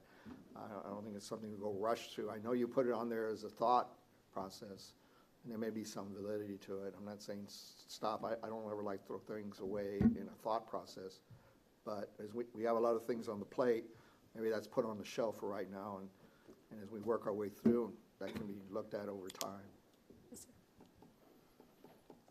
So I just want to make sure that everyone understands that that $13 million is a carry forward from 2022, 2023 budget, and then we had it in the 23-24 budget. And so it's not, we're not taking.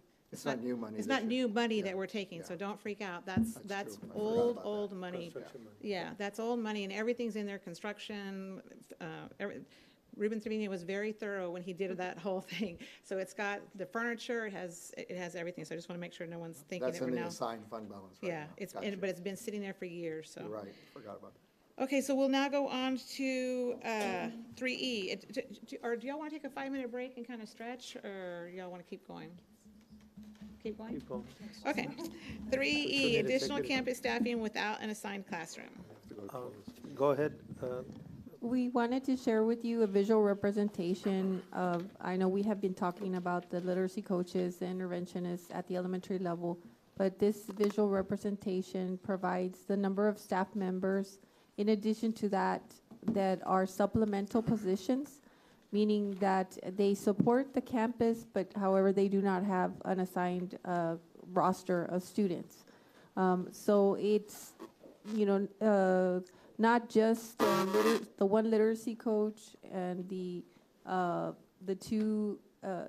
interventionists, but also, of course, campuses have had an ESSER student learning facilitator that was being paid out of ESSER funds, and that, of course, is going away. So there's a total of 5 professionals at each elementary campus, or there was at one point in time, because right now we do have some vacancies and some have already been reassigned, and I will go over that in the next slide. But in addition to that, we do have some paraprofessional support at each elementary. We have 1 bilingual aide, a computer lab aide, and some of those have already been moved out to special ed positions, special ed aide positions. We have an at-risk aide, and those also are planned to be eliminated through attrition. And they have a SciTech lab aide, which is a total of, in addition to that, 4 paraprofessionals that provide support. Now Gonzales is different, as you all know. It's not a Title I campus, so they do get less support. They have 4 professionals and 3 paraprofessionals that provide support. So it's a total of 89 professionals and 71 paraprofessionals across all of the elementaries. The professional cost is $4.5 million, and most of that is paid out of state comp and Title I funds. The paraprofessional cost is $1.6 million. That's also state comp and Title I, but in addition to, it's also the bilingual funding as well. So what we have done since we last spoke, we did have the opportunity to look at the elementary interventionists and literacy coaches. We met with principals during staffing, and we identified what positions would be eliminated through attrition. We were able to place 16 individuals, either an interventionist or a literacy coach, in vacancies, existing vacancies. So that's a total of a little bit over $1 million in staffing cuts that were made in the last couple of weeks. 10 of those staff were still pending placement. We did pause because, of course, we had to work on other things such as contracts and budget workshop, but we will get back to that shortly to continue to make those moves. So we still have 10. We identified 5 priority campuses, and it's based on their accountability ratings that, going back to the slide, those 5 campuses would get to keep their literacy coach, and they would get to keep 2 interventionists. And the non-priority campuses, the rest of them, would get 1 literacy coach and 1 interventionist. We also, given the direction that we received, regarding the ESSER term contract positions. We were looking for vacancies to place them, and we've already placed 17 of those ESSER term contract individuals, professionals that have gone into teaching positions for next year. They've received a letter, either their principals or our HR department has already met with them. We have 5 that are pending placement, and we will continue working on that. That was a little bit over $1 million worth of salaries. Of course, this funding's not going to be here next year, so we really aren't counting it as a savings. We do still have 14 kinder aides that are being paid by ESSER. It's a total of $288,668, and those we have not placed in any vacancies because we were working first with, of course, our computer lab aides and at-risk aide, and we still have a group of those that have not been placed, so we're giving that priority right now. And then moving on to our budget reduction plan by fund. Okay, Now- well, I'm Yes, sorry, ma'am. before you go to that, Questions? let's stay where we are on 3F, in case anybody has any questions about that. I do, if I may. Trustee Renee. This basically well, I can't add that very well. Okay, these figures that we're seeing obviously are having not been taken into account to our budget deficit of 1.8 that was previously presented earlier. No, because they're not 199. They're coming from 211, which is Title I, and 193, which is our state comp. So those go back to those funds. Now, we can strategically better utilize those funds, maybe to purchase additional things like such as materials.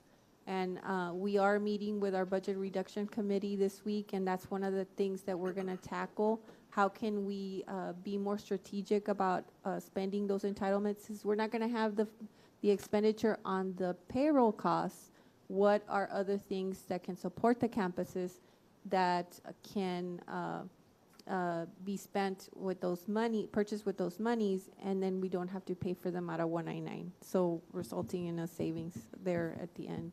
So we're not dipping into the fund balance.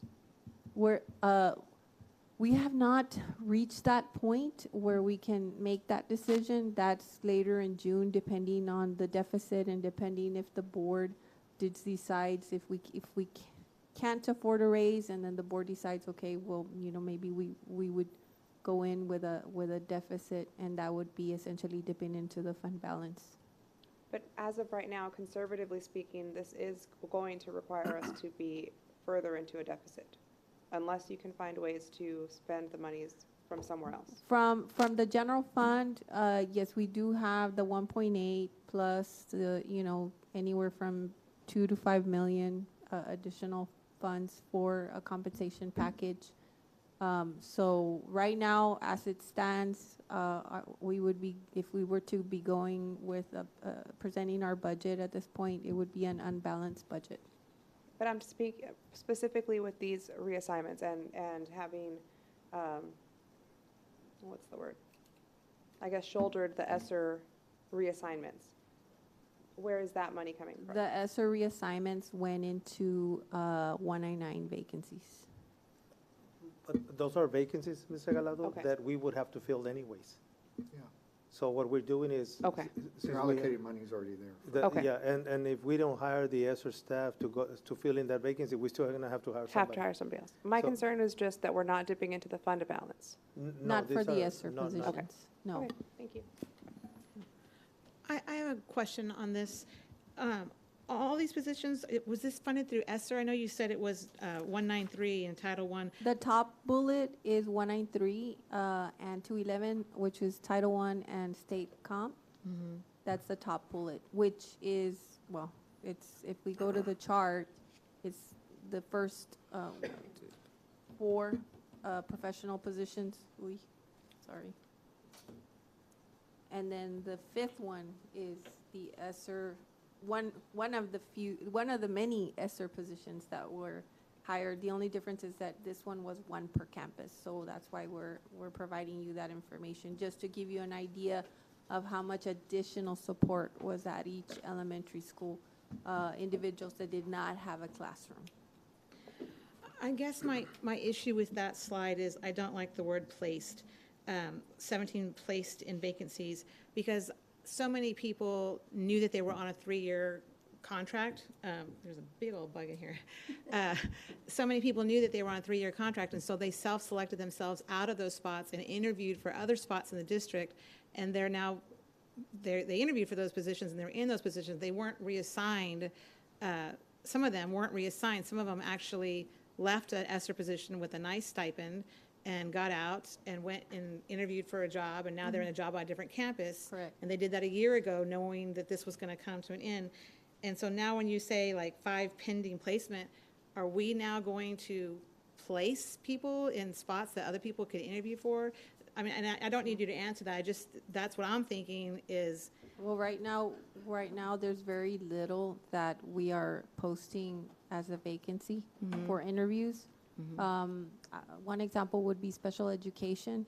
Those are very tough to find. So we're not going to find anybody in the pool of individuals that we have, or positions that have been identified, elimination through attrition. But we're not creating new positions. They're going in and filling existing vacancies. And it's, when this was looked at, we looked at the certifications and where and matched them with the need at the campus. So that's how that was done. A lot of these individuals have many years of experience. A lot. They're master teachers and principals. Of course, we're happy to be able to keep them because they bring a lot to the table. So we still have a few vacancies because, for example, in the elementary world, we have a pre-K expansion that's going on, so we will have to hire additional pre-K teachers. So those vacancies have not been filled yet. So there's potential to place some of these, whether it be the interventionists or the coaches or even some of the ESSER term contract positions. And actually some of them in the ESSER pool did have special education credentials. So they will able to help us fill those high need positions. The ones that we are having a little bit of a tough time, I would say, is with the kinder aides because we have a surplus of aides already. And I have a recommendation for that when we go into executive session. Okay, we're on item 3G, budget reduction plan by fund. Yes, and this is just, we're bringing back the same chart. Well, before we move on, real quick. No, certainly. All right, just to be clear, because I've never heard it a few times, but we had 9 teachers in the elementary campuses that did not have classrooms. It was 5 teachers that did not have elementary classrooms and 4 paraprofessionals. So we had A total of 9 individuals that did not have a classroom assigned. They were supplemental, providing additional, pulling out students, and in the case of the literacy coaches, working with the teachers. Okay. So we've been carrying that for this period of time. And all of them were coming out of ESSER funds. Only one of those positions was coming out of ESSER, but that's not all of that, the ESSER positions, because there was a whole other slew of, for example, there were some additional counselors that would divide the district up into zones, and they would provide support. Those are not on here. These are the ones that it's a 1-to-1, one per campus. So there's at least one ESSER position that was assigned to every elementary school, and then the others were from state and federal programs. Okay. So that was a total, how many employees that we were carrying? You have to add the 89 and the 89 plus 71. 71, yes. Okay. Thank you. Thank you. Okay. Budget reduction plan by fund, page 39. Yes, and the only thing that's changed is we added the phase 5 staff assignments, and I did add the ESSER simply because we already had, if you see the 4th column is ESSER 3, we had already closed some of those, but like I mentioned before, that doesn't really help the budget because we're not saving that to the general fund. The chart is comprehensive. It includes all funds, state, local, federal. We are, that 14 million, with taking all of these cuts into account, we are in the black now. We are 372,763. But keep in mind, when it comes to 199, it's only 6.9 million of the 14 million. So just wanted to give you all an update on that. Any questions? But we're making gains. I mean, everything matters, all programs, all areas, and it just gotta continue to work more conservatively with our funding. Well, from my standpoint, we got to aim for, if not, have a balanced budget. That's, in my opinion, that's the goal. Correct. So my question is, the spreadsheet itself. We have the ESSER project on there of IMAS project. We have that on there showing that we now have that $1 million back. But why don't we have the almost $11 million from the black box? Why don't we have that on there? And why don't we have, I know why we don't have Quinta on there because that's still up in the air. But from ESSER 3, we saved $13 million. From ESSER 2, $13 million. A total of like $20 million that was put into our fund balance. So why isn't that reflected here? Why is it that only the IMAS is reflected here? Well, simply because that was the first step, and that went straight into fund balance. But I guess technically, IMAS is another one that's going into fund balance. It's just that it occurred later on in the process as we were making cuts, and it's an expenditure that we no longer needed to make. Yeah, I just think, I mean, that we need to remember that we've also put in the fund balance an extra $20 million this year. Yes, that's absolutely correct. Yeah, so. Okay. Yes, but we're taking care of the fund balance, and it's what it is, a rainy day fund. This is just to work with how we need to continue to cut back because of not getting additional money, so revenues from the state. So this puts the pressure on us to work with this and not depend on fund balance. So the pressure is for us to continue lowering the budget where it needs to be without utilizing our fund balance, because the fund balance is the easy way out.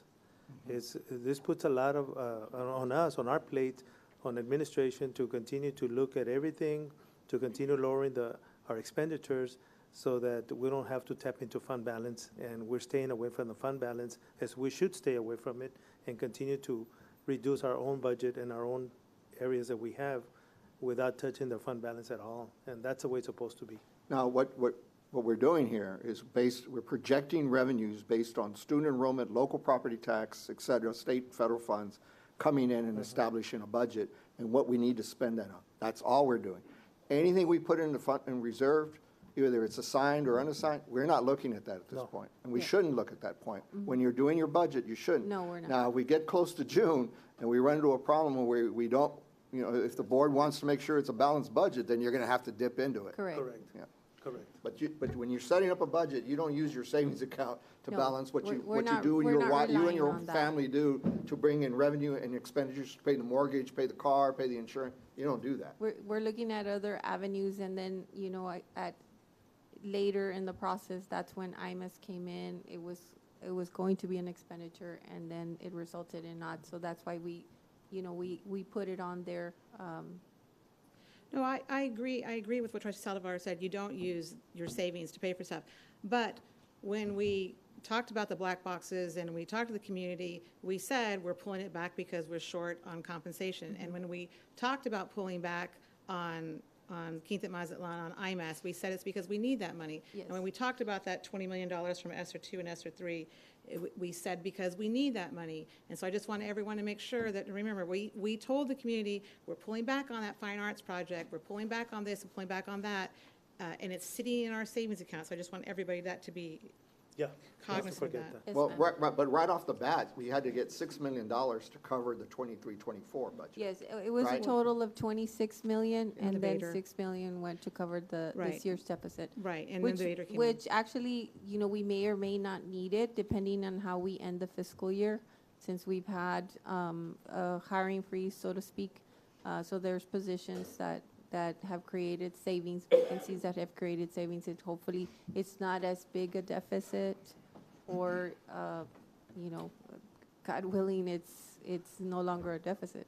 But the other issue, and why we have to be careful about where we place it, is we're anticipating 3 years. And so with 26, we're down to 20. If we hit another $6 million, or we don't meet our objectives, I mean, if these things don't plan out the way we want, Right. then that's another $6 million. We're down to $14 million Yes. out of our fund We balance. have So to we be then very start drawing just to make payroll and make everything, without even talking about a salary increase whatsoever, right? Right. If we think about a salary increase of even 2% of $3 million, then that's a reoccurring cost. It's another $3 million. So you could be $9 million next year before you even start planning a budget, right? And that has to then come Yes, from somewhere. those are all recurring costs. Yeah. So that's the reason why we were very cautious about how we use it, because 20 million, I mean, it sounds like a lot, and it is a lot, but in the reality, when you're operating where we are with the staff that we're carrying and the things we want to do for our children, you know, if the legislature doesn't give us the full amount, we could end up using that over the next 3 years just to balance our budget, right? Correct. Okay, we're now moving to 3H, employee benefits update.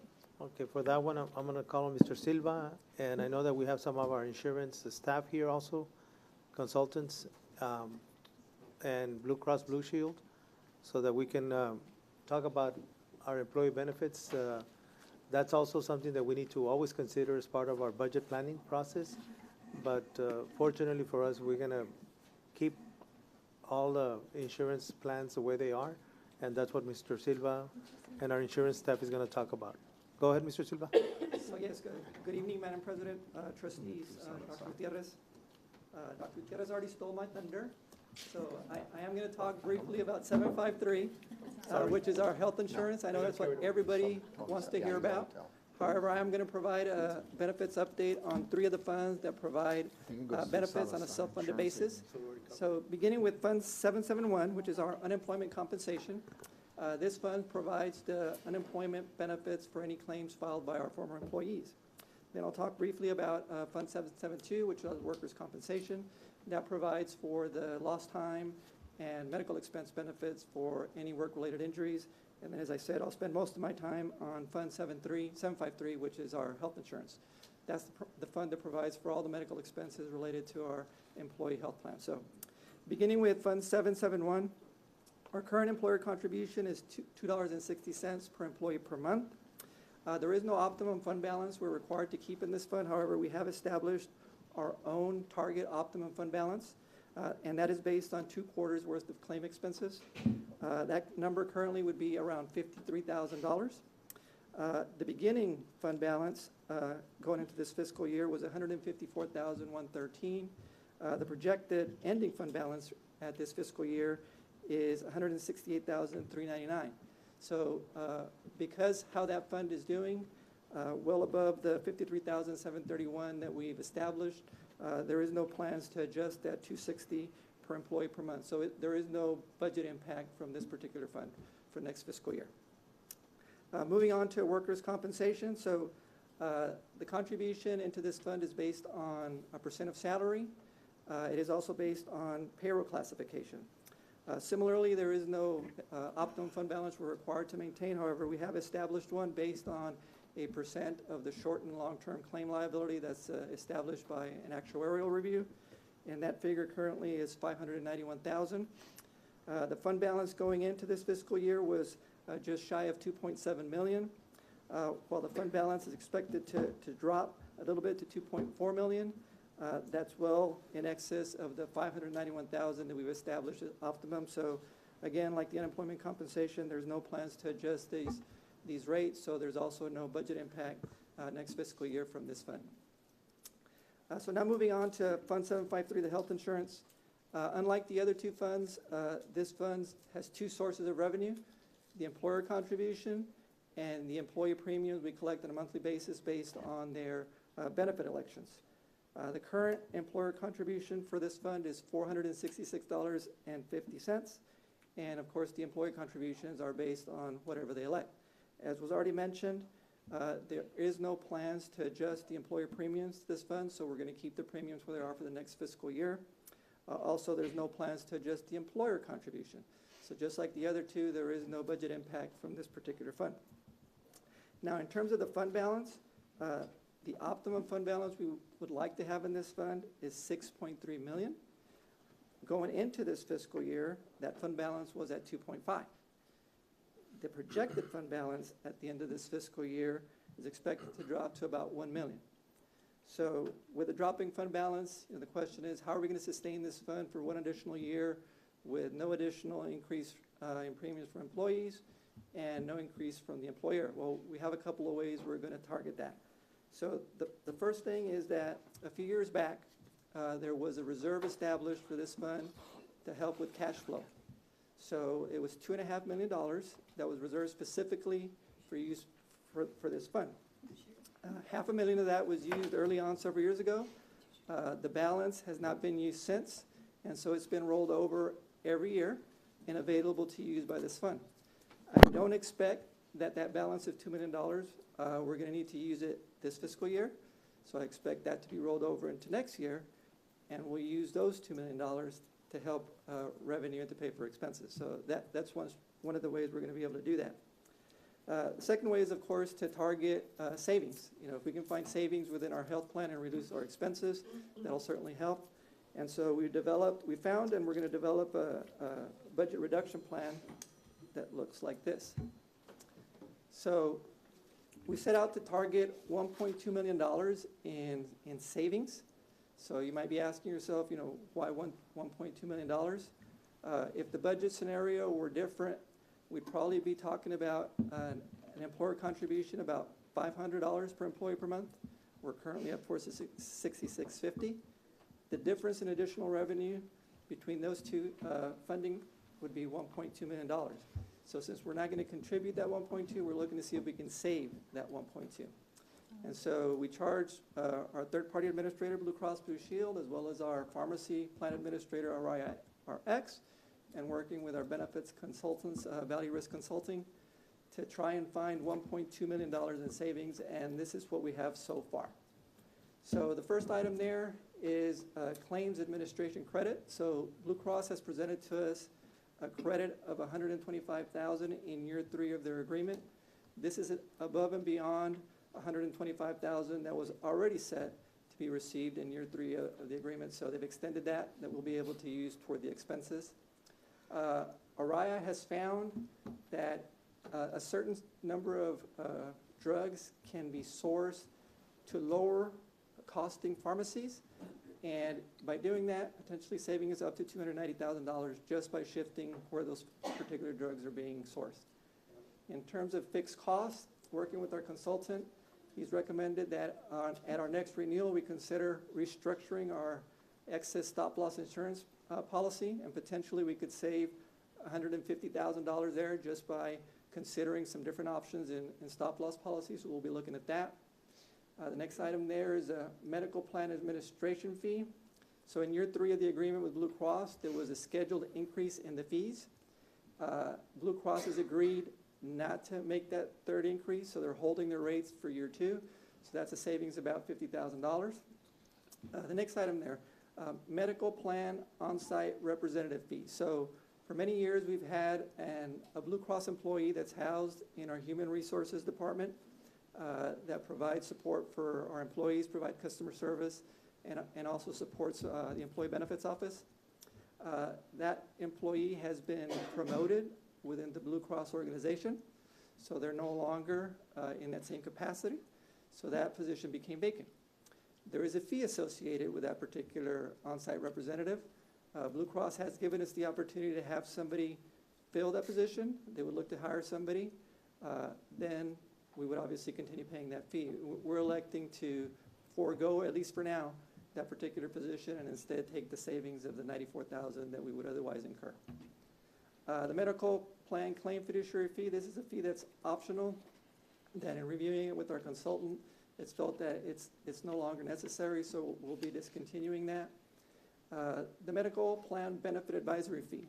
So that's a buy-up type customer service option through Blue Cross. So currently, when our employees call Blue Cross, the customer service gets advanced to what's called a benefit advisor. They provide next level type service. They beyond your standard assistance with the claim, beyond the standard ordering ID cards. So it's a nice benefit to have. However, considering where we are in the budget, we're electing to go with their standard customer service level and instead save that buy-up of the $98,000 in fees. The next item there is the state medical plan discontinuation. So currently the district offers 3 major medical plans. What we call the basic plan, what we call the high plan, and what we call the state plan. So the state plan was developed many years ago, and it was designed to mirror benefits that are provided to state employees. Now over time, state employees' offerings have changed. Depending on which agency, the benefits have changed. So that state plan no longer mirrors any particular state plan offering. So we're recommending we discontinue it.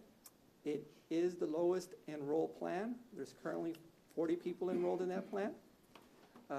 It is the highest benefit plan. However, it also has the highest loss ratio. So that amount reduction there of $10,000, we feel that's a very conservative number. So our recommendation is we discontinue it.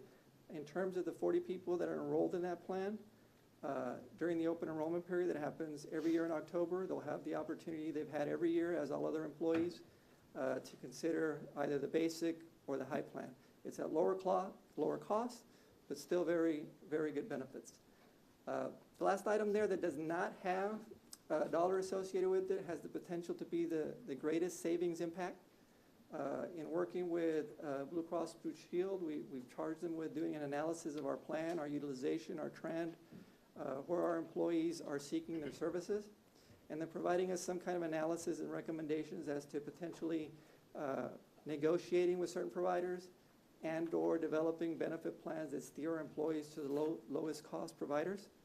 The latest status I received was that the preliminary analysis should be available to us later this week. So I should have more information here in the near future. We'll be working with our consultant and sitting down with Blue Cross to discuss what they present to us and see how we can implement those kinds of recommendations. So more on the fund balance. So as I mentioned earlier, the fund balance going into this fiscal year was $2.5 million. The projected revenue on this plan, as it stands right now, is about $5.5 million. And that's up against projected expenses of almost $27 million. So for this fiscal year, I'm expecting that particular fund to have a loss of about 1.4. So that would drop our fund balance to about $1 million. Now, carrying that forward, next year, no new revenue, but factoring in that we will have access to that $2 million to help pay for expenses, and then those savings and credits that amount to about $856,000. Up against projected expenses about $28.6 million for that fiscal year, a loss in that fund about $262,000.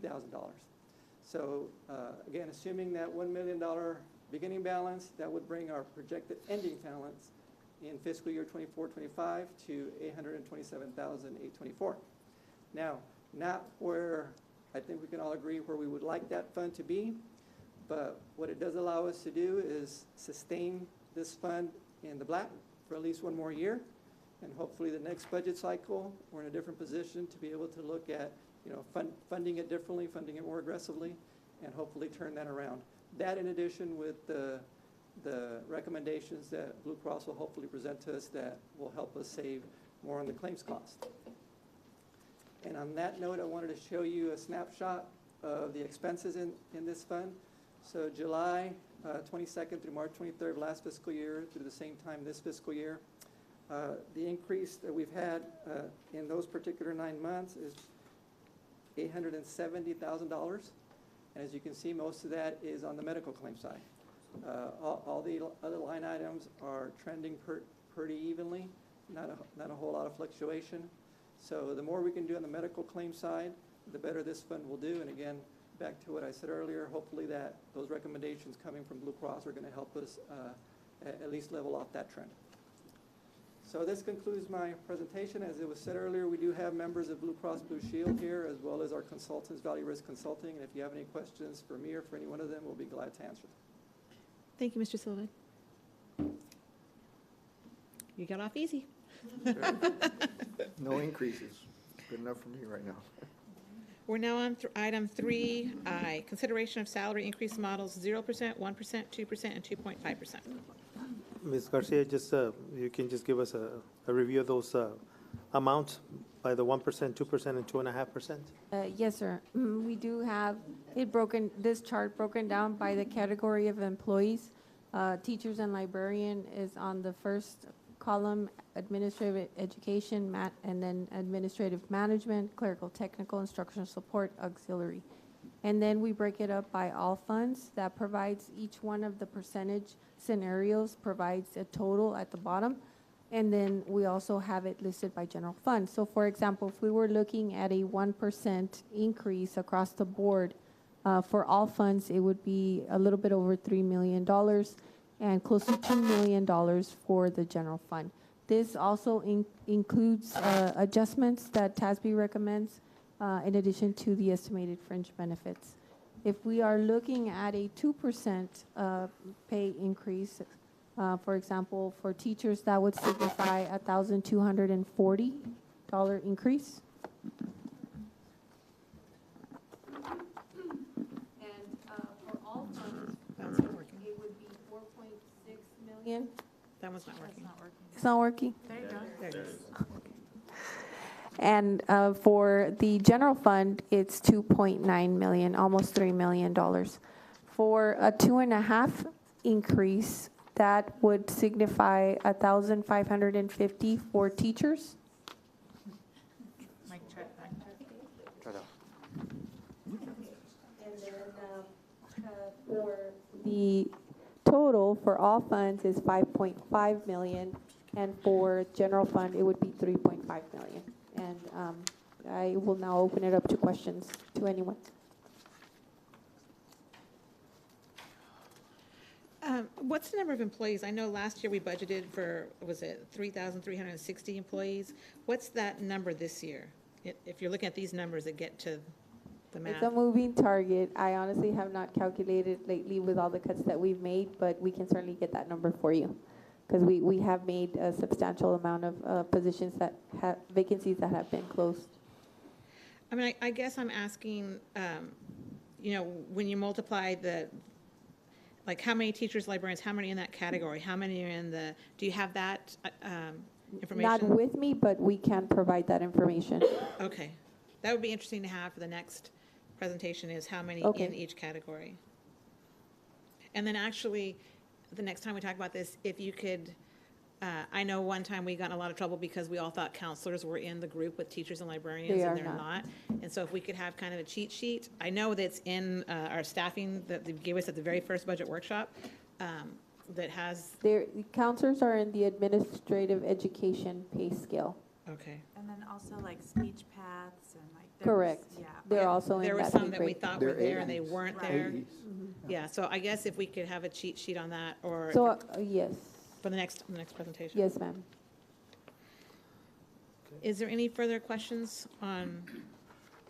Well, if we go those amount, you're looking at midpoints still, right? Midpoint for everybody except teachers and librarians. Teachers and librarians are based on the market median. And what TASB does is they look at our competitors and then neighboring school districts that we compete with for staff. And then they come up with a median salary. So it would be 2% of that medium, or 1%, whatever the case may be. Right. And so that would mean whatever that figure is would start off at our base right now, which is 52,150.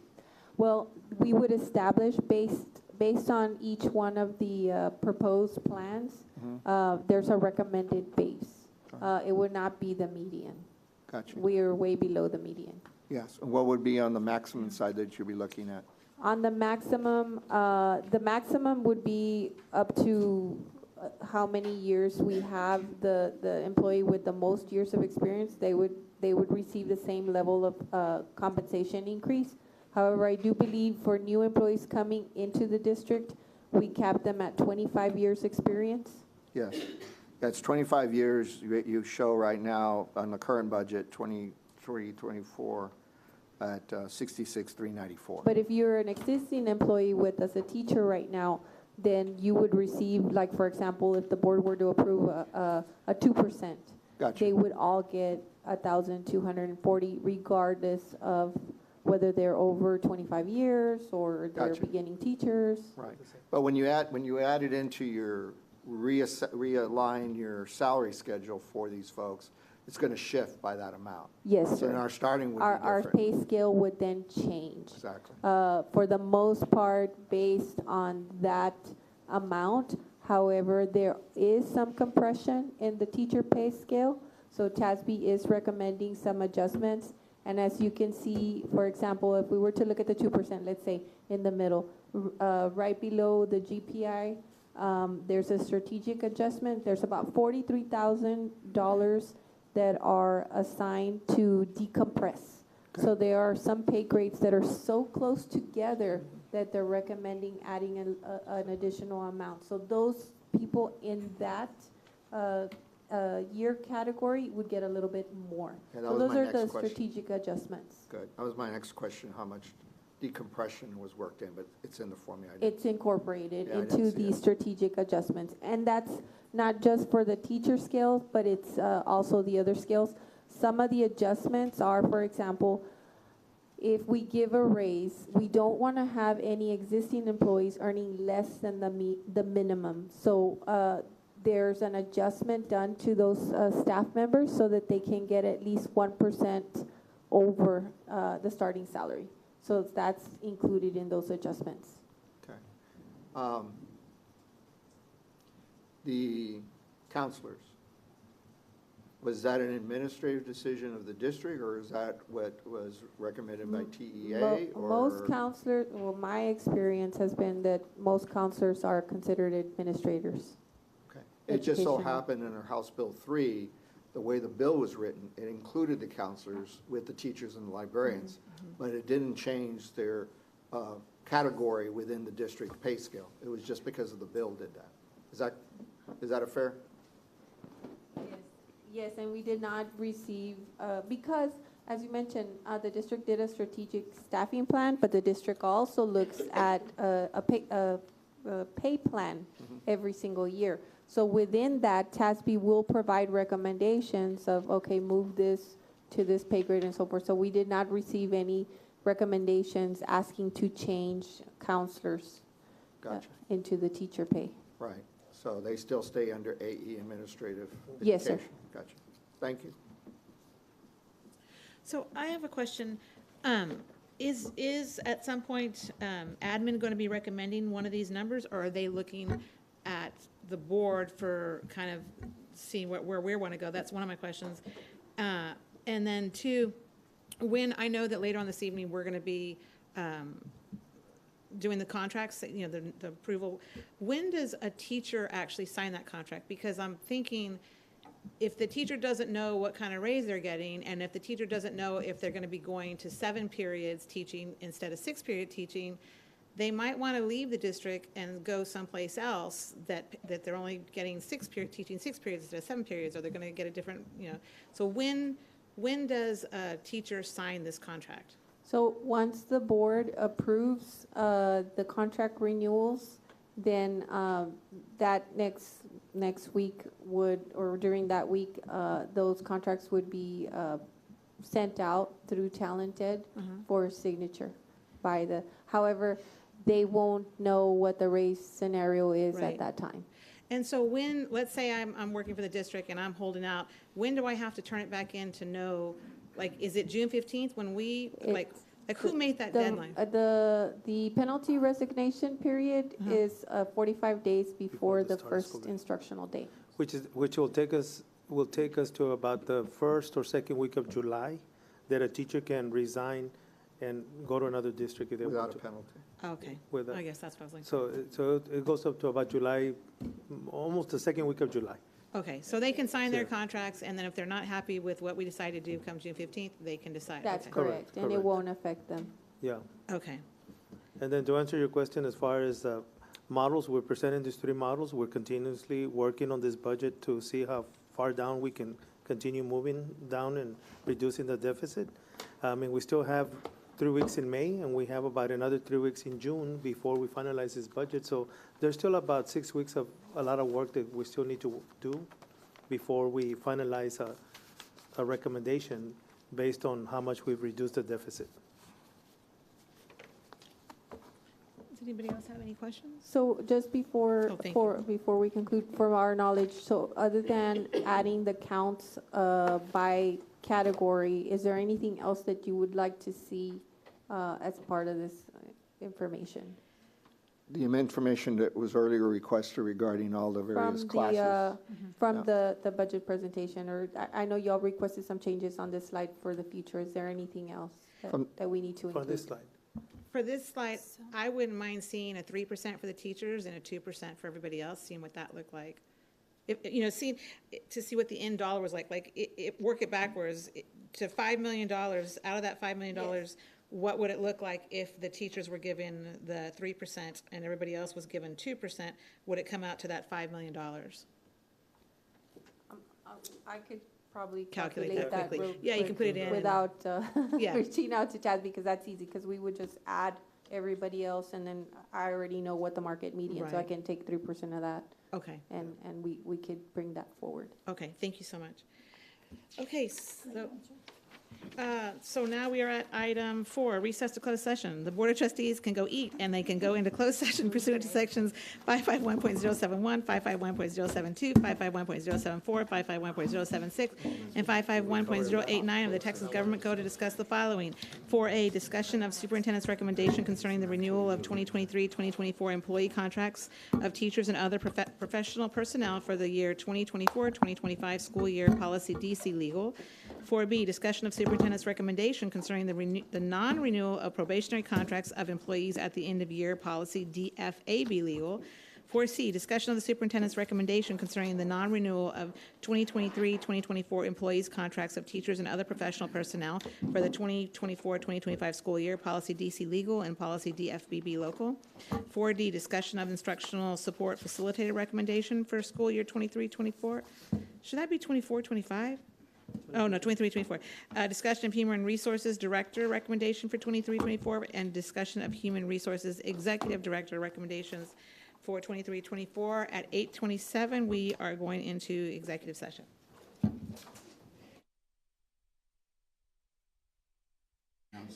Oh, I'm sorry.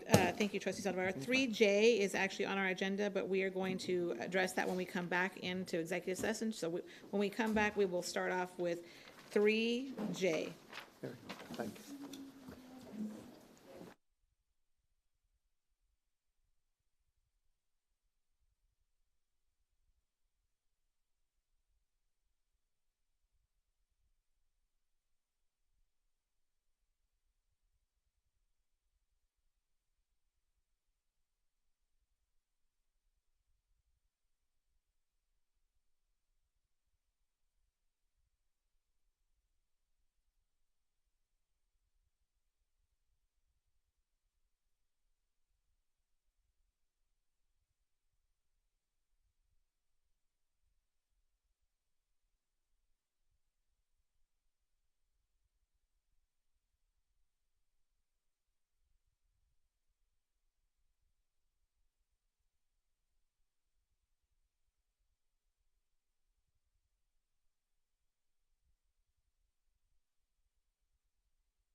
It is now 9:23 PM. We are reconvening open session. How do we go back to 3J, contract renewals and non-renewals? I guess we will talk about that and when we get to 6A, right? Yes. So 6A, discussion and possible action of superintendent's recommendation concerning the renewal of 2023-2024 employee contracts of teachers and other professional personnel for the 2024-2025 school year, policy DC legal. Recommendation is no action. Okay. Item 6B, discussion and possible action of superintendent's recommendation concerning the non-renewal of probationary contracts of employees at end of year, policy DFAB legal. As per DFAB, legal board may non-renew There's no action. a probationary contract at the end of the contract period if in the board's judgment, such termination will serve in the best interest of the district. The board's decision to non-renew a probationary contract at the end of a contract period is final and may not be appealed. Administration is recommending no action in this item since we didn't have any. Okay. 4C, discussion of superintendent's recommendation concerning the non-renewal of 2023-2024 employees' contracts of teachers and other professional personnel for the 2024-2025 school year, policy DC legal and policy DFBB local. As per DFBB local policy, a recommendation for proposed non-renewal shall be supported by any relevant documentation. The final decision on the administrative recommendation to the board on each employee's contract rests with the superintendent. The list being provided by Ms. Olga Mendez, Director of Human Resources, to the board are those current term contract employees being recommended for non-renewal for the 24-25 school year. Administration is recommending action on this item as discussed in closed session. Move to approve the recommendation. Madam Second. President. It's been moved by trustee Saldivar and second by trustee Rivera. All in favor? Aye. All opposed? Motion passes 6-0. 6D, discussion and possible action of recommendation for instructional support facilitator. Dr. Gutierrez? Yes, administration recommends the approval of Hannah Hernandez for the position of instructional support facilitator, and administration is recommending action on this item. Move to approve. Second. It's been moved by trustee De La Garza and second by trustee Rivera for Hannah Hernandez to be the instructional support facilitator. All in favor? Aye. All opposed? Motion passes 6-0. 6E, discussion and possible action of recommendation for Director of Human Resources. Dr. Gutierrez. Yes, the administration is recommending the approval of Dr.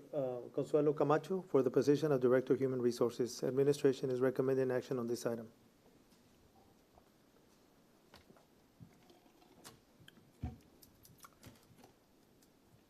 Madam President, I move to approve.